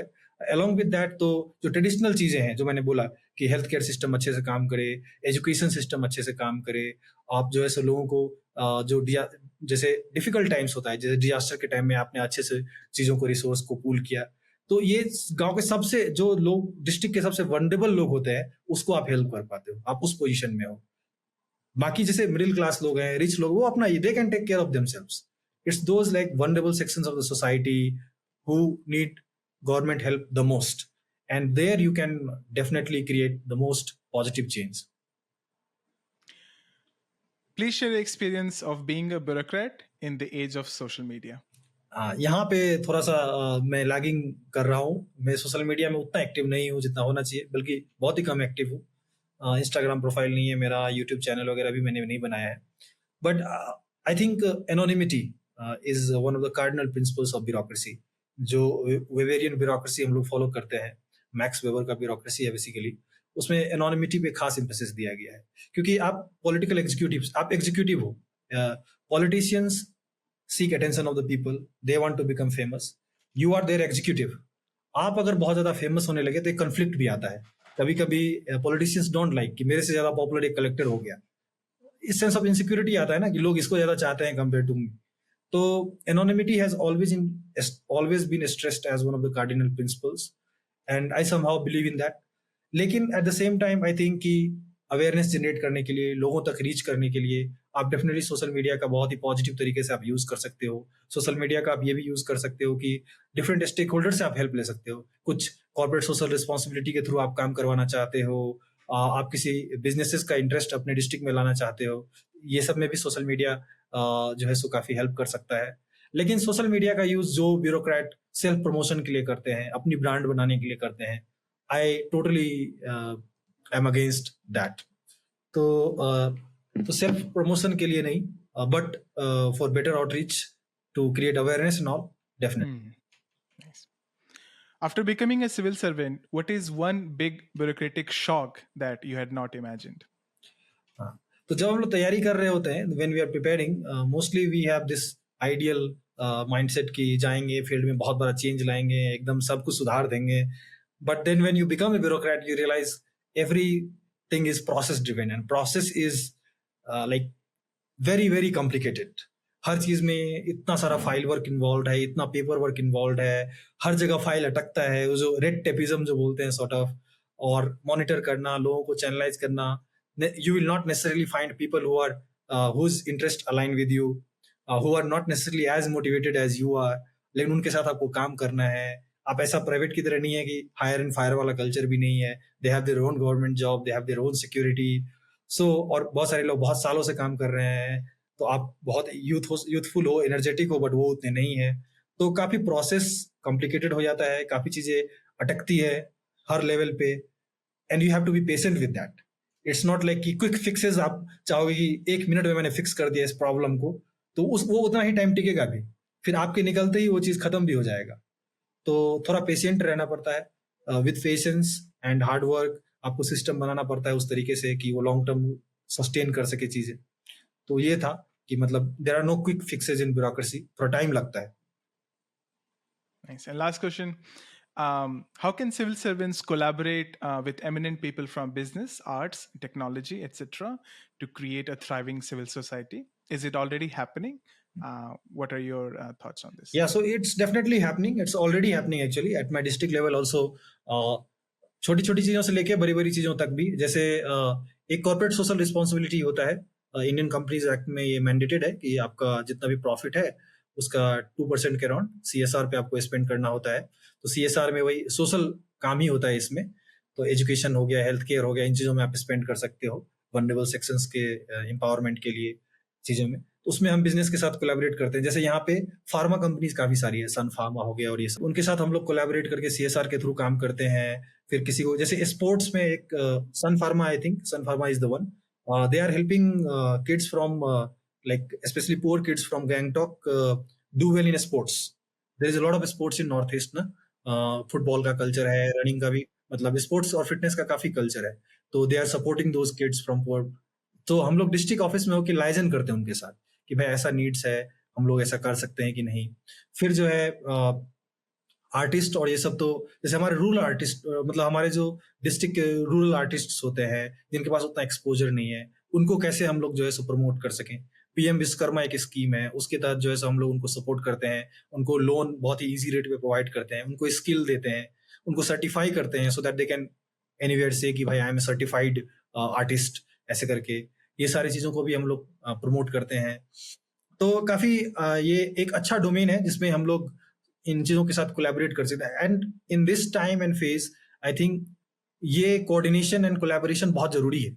एक सिनर्जेटिक इफेक्ट लाएगा सोसाइटी में। जैसे तुम्हारा कोई टेक का कंपनी है, अब वो हमारे सोसाइटी के लिए क्या कर सकते, यहाँ के लोगों के लिए क्या कर सकते, खास करके नॉर्थ ईस्ट में टेक अपग्रेडेशन का बहुत बड़ा रोल है। ये कैसे अपग्रेड कर सकते हैं, तो हमारे लेवल पे हम लोग को सोचना पड़ेगा कि ये कोलैबोरेशन कैसे हो सकता है, कैसे हम लोग MOUs बना सकते हैं। तो ये आने वाले टाइम में और भी रेलेवेंट है। एंड अभी तो मैं काफी बिगिनर ऑफिसर हूँ, अभी तो मैंने काम शुरू ही किया है and I am learning the ropes, but I hope in when I get independent responsibilities and all I will definitely seek this kind of collaborations. Nice. चलो संदीप, आई नो तुमको जाना है और बहुत अच्छा लगा बात करके। काफी कुछ रह गया है, मुझे तो लगता है कि हमने कुछ बात ही नहीं किया है। तो हम जल्दी मिलेंगे दोबारा। और कभी फ्री में और अच्छे से डिटेल्ड डिस्कशन करेंगे। बहुत सारा टॉपिक है, कॉलेज लाइफ के बारे में हमने ज्यादा डिस्कशन नहीं किया, हमारा कॉलेज लाइफ भी काफी इंटरेस्टिंग रहा था।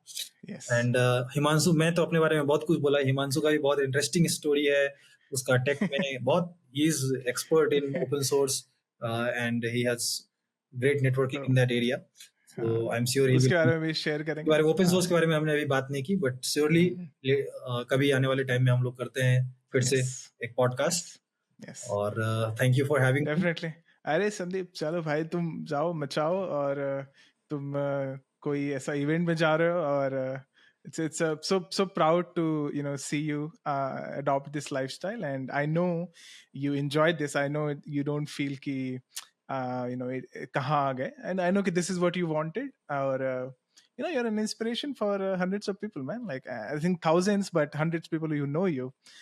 You're a great inspiration. So yeah, man, all the best. Let's all the best to you. बात करते रहते हैं। और thank you for having me, बहुत बढ़िया लगा। Yes. फिर मिलते हैं जल्दी।